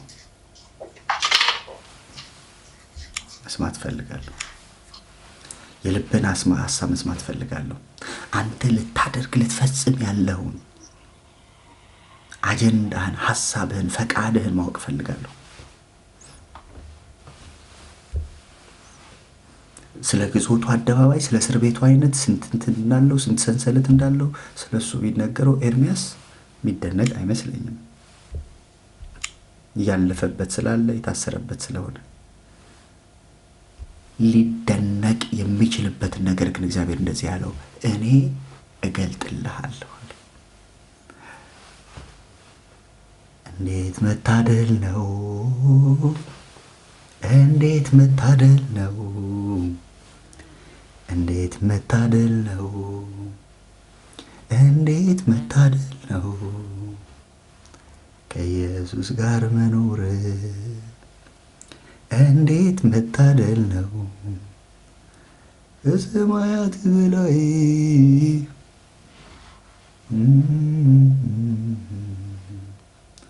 ከኢየሱስ ጋር መኖር እንዴት መታደል ነው! እንዴት መታደል ነው! እንዴት መታደል! ሃሌሉያ! እንዴት መታደል ነው! እንዴት መታደል ነው! የጭኔ ሹሉዳ ተነክቶ አነግሳለሁ፣ ሊነጋ እስኪያቅላላ ከአምላክ ታግያለሁ። ሰውነቴ ድኖ ቀረ፣ ስሜ እስራኤል ሆነ ተቀየረ። ሰውነቴ ድኖ ቀረ፣ አሜን አሜን፣ ስሜ እስራኤል ሆነ ተቀየረ። አሜን ሃሌሉያ። እንዴት መታደል ነው! እንዴት መታደል ነው!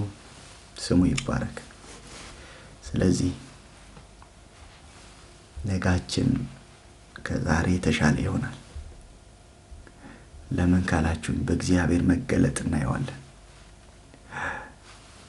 ያየ ሰው እኮ እግዚአብሔር የገለጠለት ሰው አንዳንዴ ሞኝነት ይመስላል። የእውነት ሞኝነት ይመስላል። እኔ ጋር ብዙ ጓደኞች አሉኝና ሁሌ የምላቸው አንድ ነገር አለ። ልብስ ልንገዛ ስንሄድ እኔ ለወደፊት እንዲጠቅመኝ ብዬ ካፖርት ገዛለሁ። በጣም ትልቅ ካፖርት እና ለምንድን ነው ሲሉ በረዶ ለበረዶ ምናምን። እንዴ ኢትዮጵያ ውስጥ እየኖርክ አንተ በረዶ ምን ያደርግልሃል? በረዶ ይሄ ብን የሚል በረዶ እሱ ያለበት ቦታ ሄዳለሁ እላቸዋለሁ። እና አንዳንዴ መገለጥ እውነተኛ ተስፋ ይሰጣቸዋል። ሁሌ የምናገረው ምሳሌ ልድገሙ፣ በጣም ደጋግሜዋለሁ ግን ልድገሙ። ሎተሪ እንደደረሰ ሰው ያደርጋቸዋል። ሎተሪ የደረሰው ሰው ሄዶ ብሩን ላይ ያወጣው ይችላል። ወይ ከወር በኋላ ወይ ከሳምንት በኋላ ተመለስ ቢሉት ሳምንቱን ሙሉ የሚኖረው እንደ ትላንቱ ድህነቱ አይደለም። ትላንትና የቀን ሰራተኛ ሊሆን ይችላል፣ ጭቃ ረጋጭ ሊሆን ይችላል፣ ተሸካሚ ሊሆን ይችላል። የትላንትና ህይወቱ ልክ ያቺን ወረቀት ካገኘባት ደቂቃ ወይም እድሉ እንደደረሰው ከተነገረበት ደቂቃ ጀምሮ ቁምጣውን ሳይቀይር ልቡን ይቀይራል። ባራባሶን አልቀየረው ይሆናል፣ ልቡ ግን ተቀይሯል። ሰላም አሉ ጋሺ እንዴት አሉ ጠፉ እኮ ምናምን የሚል ሰውዬ ታዲያስ ነው የሚል ሲያገኝ የሚያስብህ በለበሰው ቁምጣ አይደለም ልቡ ላይ በገባው አካውንት ቁጥር እንጂ።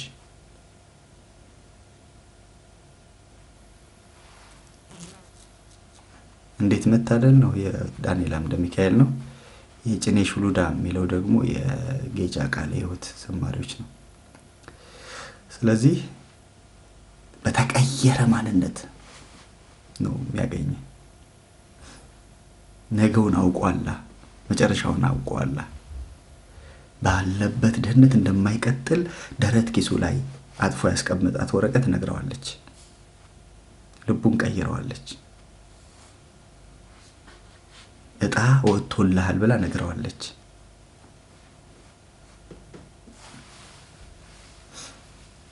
እጣዬ ብለን እኮ ዘምረናል አይደልኛ?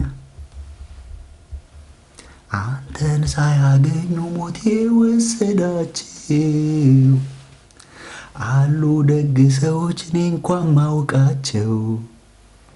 ምን አድርጌለት ነው እጣ የወጣልኝ? ቃላት አላገኝም እንዲያው ክብርልኝ። የጭኔ ሹሉዳ ጌጫ ቃለ ሕይወት። ሃሌሉያ። ስለዚህ ነጋችን ሲገለጥ እግዚአብሔር ሲገልጠው፣ እግዚአብሔር ነው ያልኳችሁ። አንዳንዴ ሰዎች ይገልጡታል።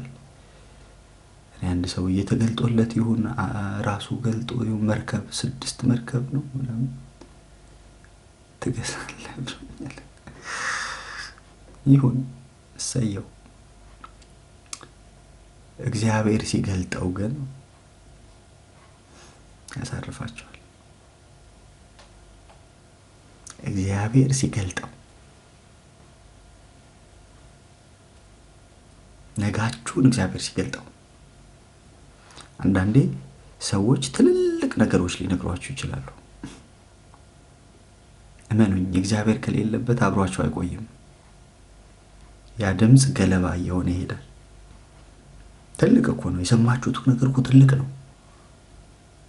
ከዓለም አንደኛ አደርግሃለሁ ሊሆን ይችላል የመጣላችሁ መልእክት። ግን ተኝታችሁ ስትነቁ አብሯችሁ አይኖርም። የሰዎች ድምፅ ከሆነ የእግዚአብሔር ድምፅ በኃይል ነው።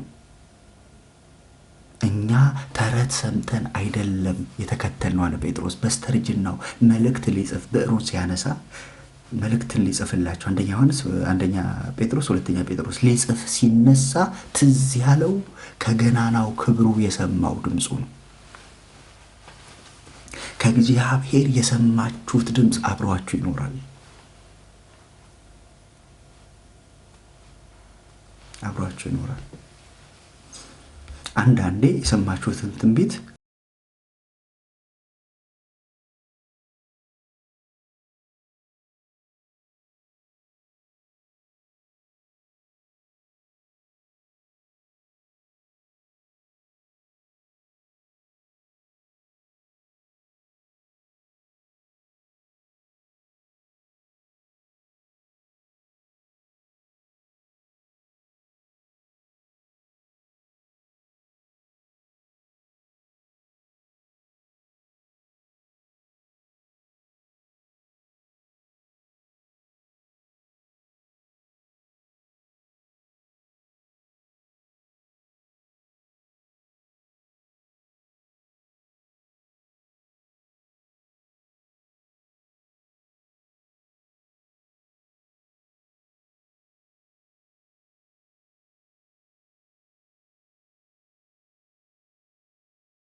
ተገለጠልኝ፣ አየሁት፣ አወራኝ።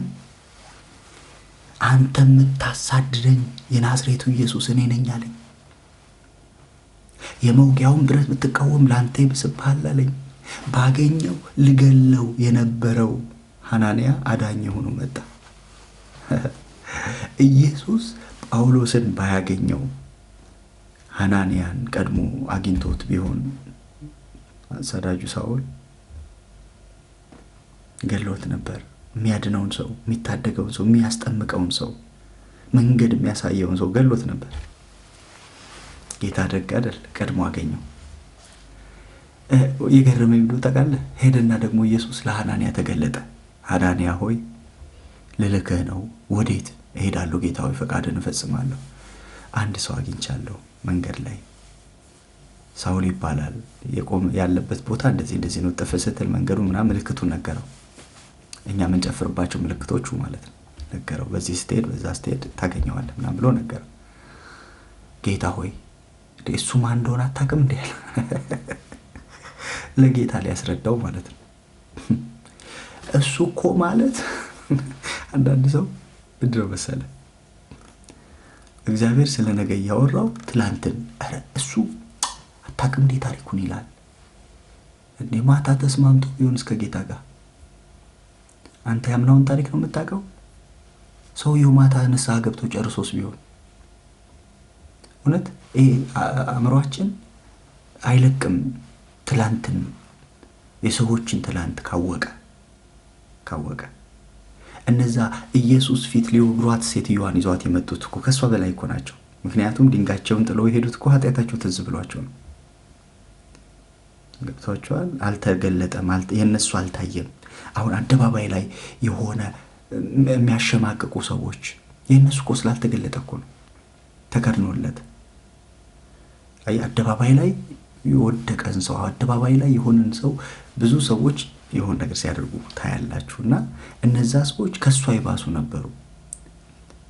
ትዝ ብሏቸው ድንጋያቸውን ጥለው ሄዱ ሳይወግሯት።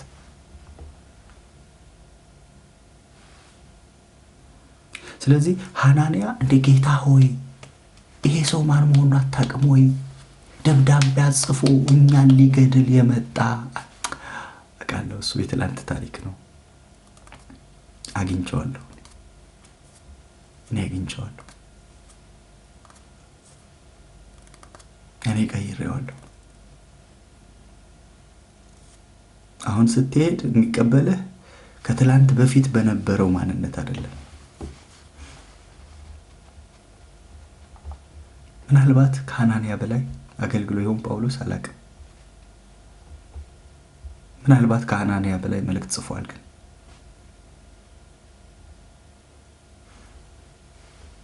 ሃሌሉያ ሄደ።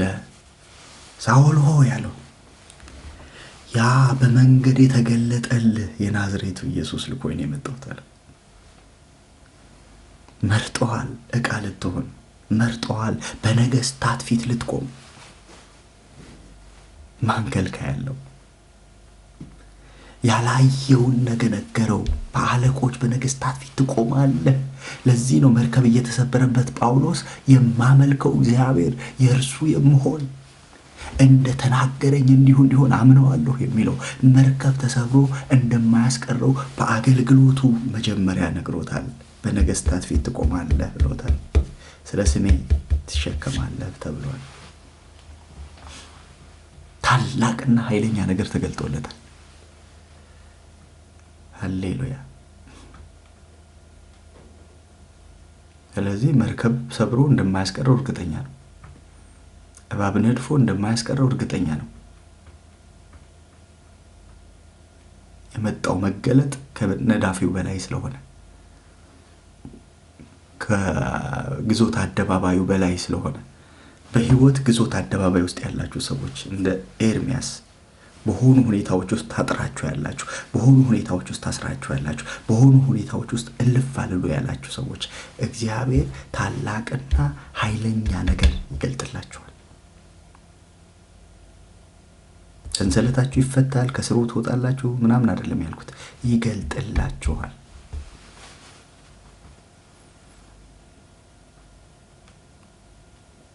ያሳያችኋል፣ የልቡን ሐሳብ ያወራችኋል። ወደ ምድረ በዳ ወስዳታለሁ፣ በዛ ለልቧ እናገራታለሁ። ለልባችሁ ይናገራችኋል፣ ፈቃዱን ይገልጥላችኋል፣ መንገዱን ያሳያችኋል፣ ጎዳናውን ያሳያችኋል። ይህን ጌታ እግዚአብሔር ለስሙ ክብር ያደርጋል። ጌታ ይባረክ። በአጭር ቃል በአንድ ሰዓት ከሩብ መልእክቴን ጨርሻለሁ። አጭር ቃል። ጌታ ይባረክ ማህበራዊ ሚዲያን ስለሰጠን ሳናቆራረጥ መልእክታችንን የምናስተላልፍበት ማለት ነውና ቸርች ቢሆን 6 ወረቀት ደርሶኛል። ወንድም ልጆች ይዘምራሉ፣ ቶሎ አሳጥረው። ጥሩ ነው። ያው በሰዓት ስለምንንቀሳቀስ በተለይ ውጭ ሀገር ያለን ሰዎች ሌላ ቀጠሮ ስላለን ከሰዓት እና ባጭር ቃል መልእክቴ ይሄ ነው። እግዚአብሔር ታላቅና ኃይለኛ ነገር ይገልጥልኛል። ለራሴ ልናገር፣ ታላቅና ኃይለኛ ነገር። እስኪ ጻፉት፣ እስኪ ለራሳችሁ እምነት ይሆናችኋል። ታላቅና ኃይለኛ ነገር ሄደህ እንዲናገር እያሰብክ ያለው የሆነ አጀንዳ ይዘህ ሄደህ እግዚአብሔር ታላቅና ኃይለኛ ነገር ሲናገር ካንተ እውቅና ውጪ፣ ካንተ ቁጥጥር ውጪ፣ ካንተ ፍጻሜ ውጪ፣ አንተ ያላሰብከው ያላየው ይሆናል ብለህ ገምተው የማታውቀው ታላቅና ኃይለኛ ነገር፣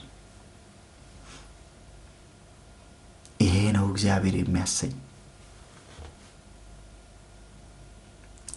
ነገ በሕይወት ድንቅ አደርጋለሁ፣ ብቻ አንተ ተቀደስ እኔ እሰራለሁ ብሎ ጌታ አሰበኝ፣ ቃሉን አክብሮ ጸሎቴን መለሰ ስሜን ቀይሮ። እግዚአብሔርን ጠብቄ አላፈርኩኝም፣ ምርኮዬ ተወስዶ በዚያው አልቀረም። በጊዜው ኢየሱስ መልሶልኛል፣ ስሙ ይባረክ ይንገስ አሰኝቶኛል። በለስን ጠብቆ ፍሬን የበላ ከጌታው ጋር ሆኖ ያልቀረ ኋላም አከናውኖልኛል ምኔን ልክፈለው የሚል በእልልታ ጌታን ያክብረው። ከብዙ የጠላት ሴራ እኔ ነኝ ያተረፍኩ፣ እንድታገለግለኝ ልቤ ባንተ ያሳረፍኩ ብሎ እንደ ታማኝ ባሪያ ጌታ ስለቆጠረኝ ወደ ነነዌ እንድሄድ መልእክትን ሰደደልኝ። እሱ ግን በምትኩ ተርሴስ ልሄድ ፈለግኩ፣ ብዙም ዋጋ ከፈልኩ፣ በመርከብ ተሳፈርኩ። እንዳልሰማ የሆንኩኝ ከፊቱ ኮበለልኩኝ፣ ቃሉን በመተላለፍ እግዚአብሔርን በደልኩኝ። እርሱ ግን መቼ ተወኝ፣ አምርሮ ተከተለኝ። ነፋሳትን አዘዘ፣ ማዕበልን አስነሳብኝ። እንዲያውም ይባስ ብሎ ባህር ውስጥ ተጣልኩኝ። 3 ቀንና ሌሊት በአሳ ሆድ አደርኩኝ።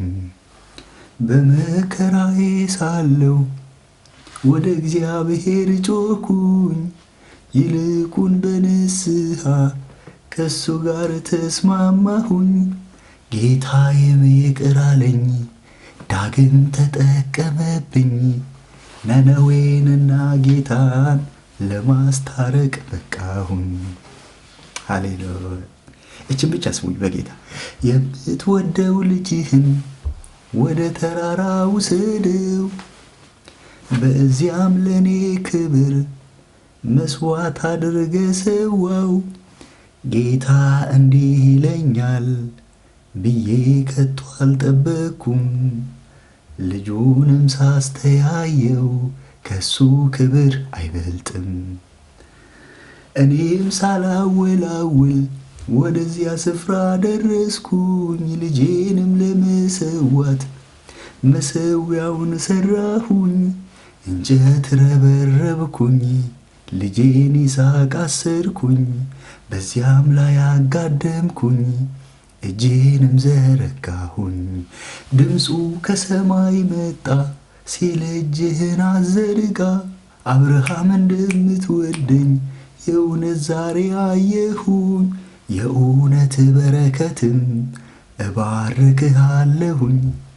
ልጄም ላልከለከልከኝ በራሴ ምላለሁኝ።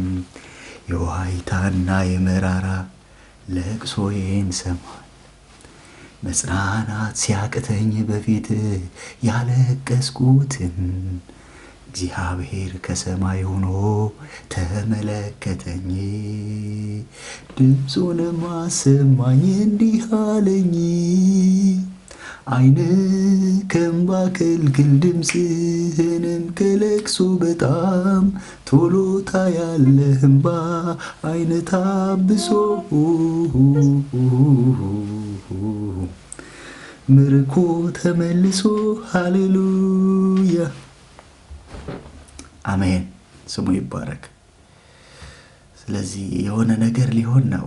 ነጋችን በእግዚአብሔር ዘንድ የታየው ነጋችን፣ ያልኖርንባቸው ቀኖቻችን ልክ ዘካርያስ በልጁ በዮሐንስ ላይ ነገውን እንዳደመቀለት፣ ነገውን እንዳሳመረለት፣ አንተ ሕፃን የልዑል ነቢይ ትባላለህ፣ መንገድ ልትመራ መንገድ ልትጠርግ በፊቱ ትሄዳለህና በጌታ ፊት ትሄዳለህና ብሎት በጌታ ፊት እየሄደ መጣ። ዮሐንስ ንስሐ ግቡ እያለ መንግሥተ ሰማያት ቀርባለች፣ ያ እየተነገረለት ትንቢት አካል ለብሶ መጣ ከ30 ዓመት በኋላ። ሃሌሉያ። ዮሐንስ አያውቀውም፣ ተነግሮበታል። ነገው ላይ ምንድን ነው ደስ የሚያሰኝ ሲባል መንገድ መጥረግ፣ ተራራውን ዝቅ ማድረግ፣ ኮረብታውን ከፍ ማድረግ፣ የጠመመውን ማቅናት። የዮሐንስ ደስታ እሱ ነው። ለምን? የማያውቀው ታላቅና ኃይለኛ ነገር ተነግሮበታል። ስለዚህ እግዚአብሔር በነጋችን ላይ በእውነት እኔ አሁን በጣም ፈታኝ ቃል ነው ያካፈልኩት ለራሴ ከዚህ በኋላም ላለው አገልግሎት። ምክንያቱም ታላቅና ኃይለኛ ነገር የእግዚአብሔር ታላቅ ምንድን ነው? እግዚአብሔር ኃያል የሚለው በሕይወታችን ምንድን ነው እሱ? ስለዚህ እግዚአብሔር ታላቅና ኃይለኛ የሆነውን ነገር ይግለጥልን። ከችግሩ በላይ የሆነ መገለጥ ይስጠን። እያለፍንበት ካለው መንገድ ያለፈ፣ ከግዞት አደባባያችን ያለፈ ነገር፣ አሁን እንድንሰማው ከምንፈልገው ነገር ያለፈ ነገር፣ የልቡ አጀንዳ ያለበት፣ ሐሳቡ ያለበት፣ ፈቃዱ ያለበት። ያዕቆብ እንዳለ ስለሚመጣው ዘመን እንድነግራችሁ ኑልኝ፣ ተሰብሰቡ በፊት የሆኑ እንዳላቸው ልጆቹ ያለፈ ነገር እግዚአብሔር ይንገራችሁ። ሃሌሉያ። በትላንት ነገር አናስለቅሳችሁ። በትላንት መከራችሁ፣ ባለፋችሁበት ጎዳና፣ በሄዳችሁበት መንገድ እሰየው፣ እንኳን ጌታ ረዳችሁ፣ እንኳን አለፋችሁት፣ እንኳን ከዛ ህይወት ውስጥ እግዚአብሔር ታደጋችሁ። ግን እሱ በቂ አይደለም። ታላቅና ኃይለኛ ነገር አለ የተሰወረ፣ እግዚአብሔር ብቻ የሚያውቀው፣ ጌታ ብቻ የሚናገረው። አንዳንዱ ነገር ሰይጣን አያውቀውም፣ ሰዎች አያውቁትም። አውቀውስ ቢሆን የክብሩን ጌታ ባልሰቀሉት ነበር ይላል። ስለ ኢየሱስ መሞት እንጂ ስለ መነሳቱ አያውቁም። ስለ ትንሣኤ አያውቁም። በኢየሱስ መነሳት ስለምትመሰረተው ቤተክርስቲያን አያውቁም። ቢያውቅ ያን ሁሉ አያደርግም ነበር። እውቀታቸው ትንሽ ነው። እግዚአብሔር ዘንድ ግን ያለ ትልቅ እውቀት፣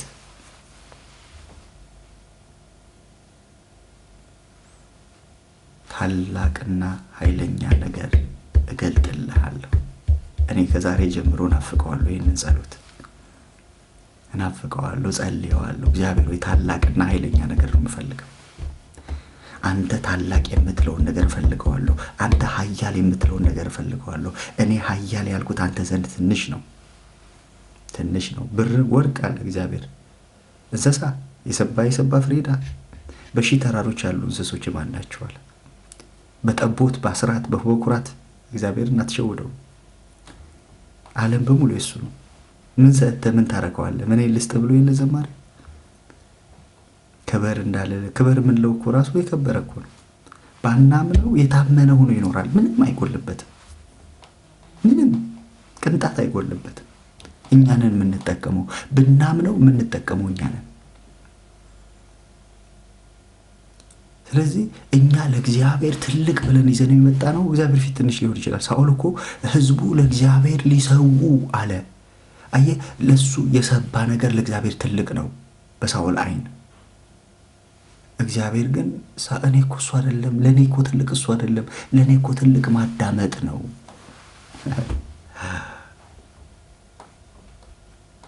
መስማት የአውራ በግ ስብ ከማቅረብ፣ ማዳመጥ መስዋዕትን ከማቅረብ ይበልጣል። ትልልቅ መስዋዕቶች፣ የሰቡ ፍሪዳዎች፣ እግዚአብሔርን ደስ ያሰኛሉ የምትላቸውን አምልኮዎች፣ የተቀጣጠሉ ቃላቶች፣ በውበታቸው የደመቁ ቃላቶች ከነሱ ይልቅ እግዚአብሔር ጥቂቷ መታዘዝ ሊሆን ይችላል ታላቅ ሚላት። ለሳኦል ግን ታላቅ የሰባ የአማሌቃዊ ከብት ነው። አጥፋ የተባለውን እርም ይዞ መጣ፣ ለእግዚአብሔር ፊት አቀረበው። ይኸው ጌታ ሆይ ትልቅ ነገር ይዤ መጥቻለሁ። ወይ ሳኦል አንድ ሚስጥር ልንገርህ፣ በሺህ ተራሮች ያሉ እንስሶች ሁሉ የኔ ናቸው። ብፈልግ የኔ ናቸው። ብርና ወርቅ በነገስታት እጅ ያለ ብር ወርቅ ሁሉ የኔ ነው። ብፈልግ አናውጥና አመጣዋለሁ። እሱ ለኛ ነው ትልቅ። ትላንትና ምሳሌ ስናገር ነበር። ትላንት ሳይሆን ከትላንት ወዲያ ለኛ ነው ትልቅ አይደል? መኪና ካምፓኒ ያላቸው የጃፓን ካምፓኒዎች አብዛኞቹ እግዚአብሔር የላቸውም። እሱ ትልቅ አይደለም ለእግዚአብሔር።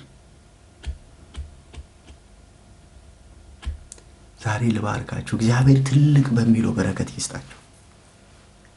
ሰዎች ትልቅ ያሉት አይደለም፣ ሰዎች ያገነኑት አይደለም፣ ሰዎች ከፍ ያደረጉትን ነገር አይደለም። እግዚአብሔር ትልቅ የሚለውን ታላቅና ኃይለኛ የሚለውን እግዚአብሔር እውነት እኔ እየተመኘሁት ነው። እግዚአብሔር አንተ ትልቅ የምትለው ነገር በሕይወቴ ይሁን እያልኩ እኔ ትልቅ ያልኩት ትንሽ ሊሆን ይችላል እግዚአብሔር ፊት።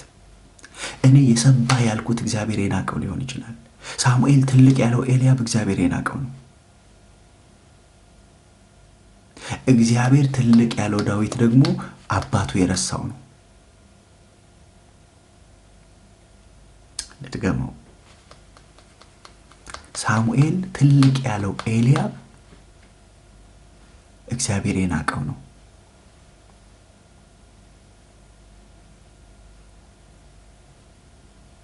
እሺ ቀርጫዋለሁ። አጋጣሚ ዛሬ ዩቲዩብ ላይ ለቀዋለሁ፣ ቀርጫዋለሁ። እግዚአብሔር ትልቅ ያለው ዳዊት አባት እናቱ የረሱት ነው። አይ መለኪያችን የተዛባ ነው። የኛ መለኪያ በቃ ሰዎች እንደሚያይ ሰው እንደሚያይ የምናይበት መለኪያ ነው። እግዚአብሔር እንደሚያይ አታይም አለው ሳሙኤልን። አንተ ፊትን ያየው ዘለግታ ቁመቱን ያየው፣ እኔ ደግሞ አለ ልቡን ያየውት።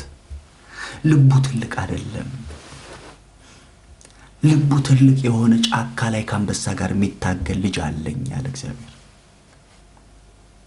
ለአንዲት ግልገል ብሎ ነፍሱን ሊሰጥ እየታገለ ያለ ልጅ አይቻለሁ። እኔ ትልቅ የምለው እሱን ነው አለ። አንዳንዴ ትልቅ አገልጋዮች እነማን እንደሆኑ ታውቃላችሁ? ለማያውቃት ትላንት ጌታን ለተቀበለች ሴት የእሷን ነፍስ ለመናጠቅ በእግዚአብሔር ፊት ሲናጠቅ አታመሰግነው። እሷ ተንኪው አትለው፣ ጸለይክልኝ እኮ ትላንት ማታ አትለው።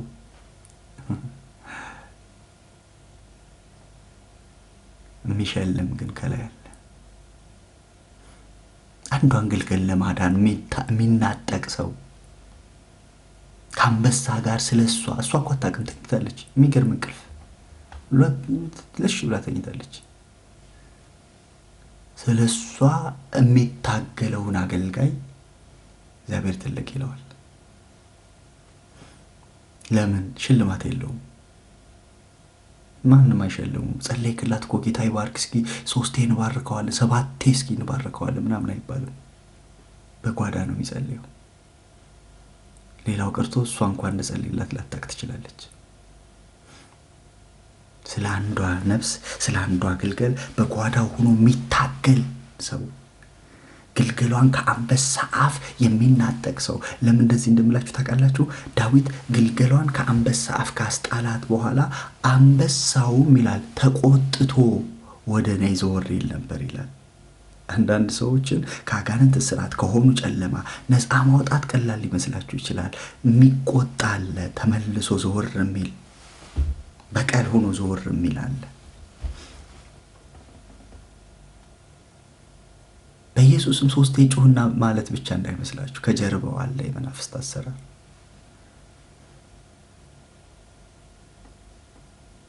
አንበሳው ግልገሊቱን ጥሎ ወደ እረኛው ነው የዞረው።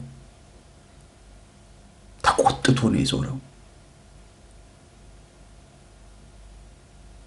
እኔ ግን አለ መትቼ አንቄ ጥለው ነበር። ሃሌሉያ። ስለዚህ በዛ ምድረ በዳ ታላቅነትን አገኘ ዳዊት። ማንም ሊቆምለት በማይችልበት የህይወት ምዕራፍ ውስጥ ለእግዚአብሔር ቆሞ ተገኘ። ለጥቂቶቹ በጎች ታማኝ ሆኖ ተገኘ። እግዚአብሔር ለሰጣችሁ ለጥቂቱ ነገር ታማኝ ስትሆኑ እግዚአብሔር ለትልቅና ከፍ ላለ ነገር ይሾማችኋል። በስማም ጨረስኩ እያልኩ እቀጥላለሁ።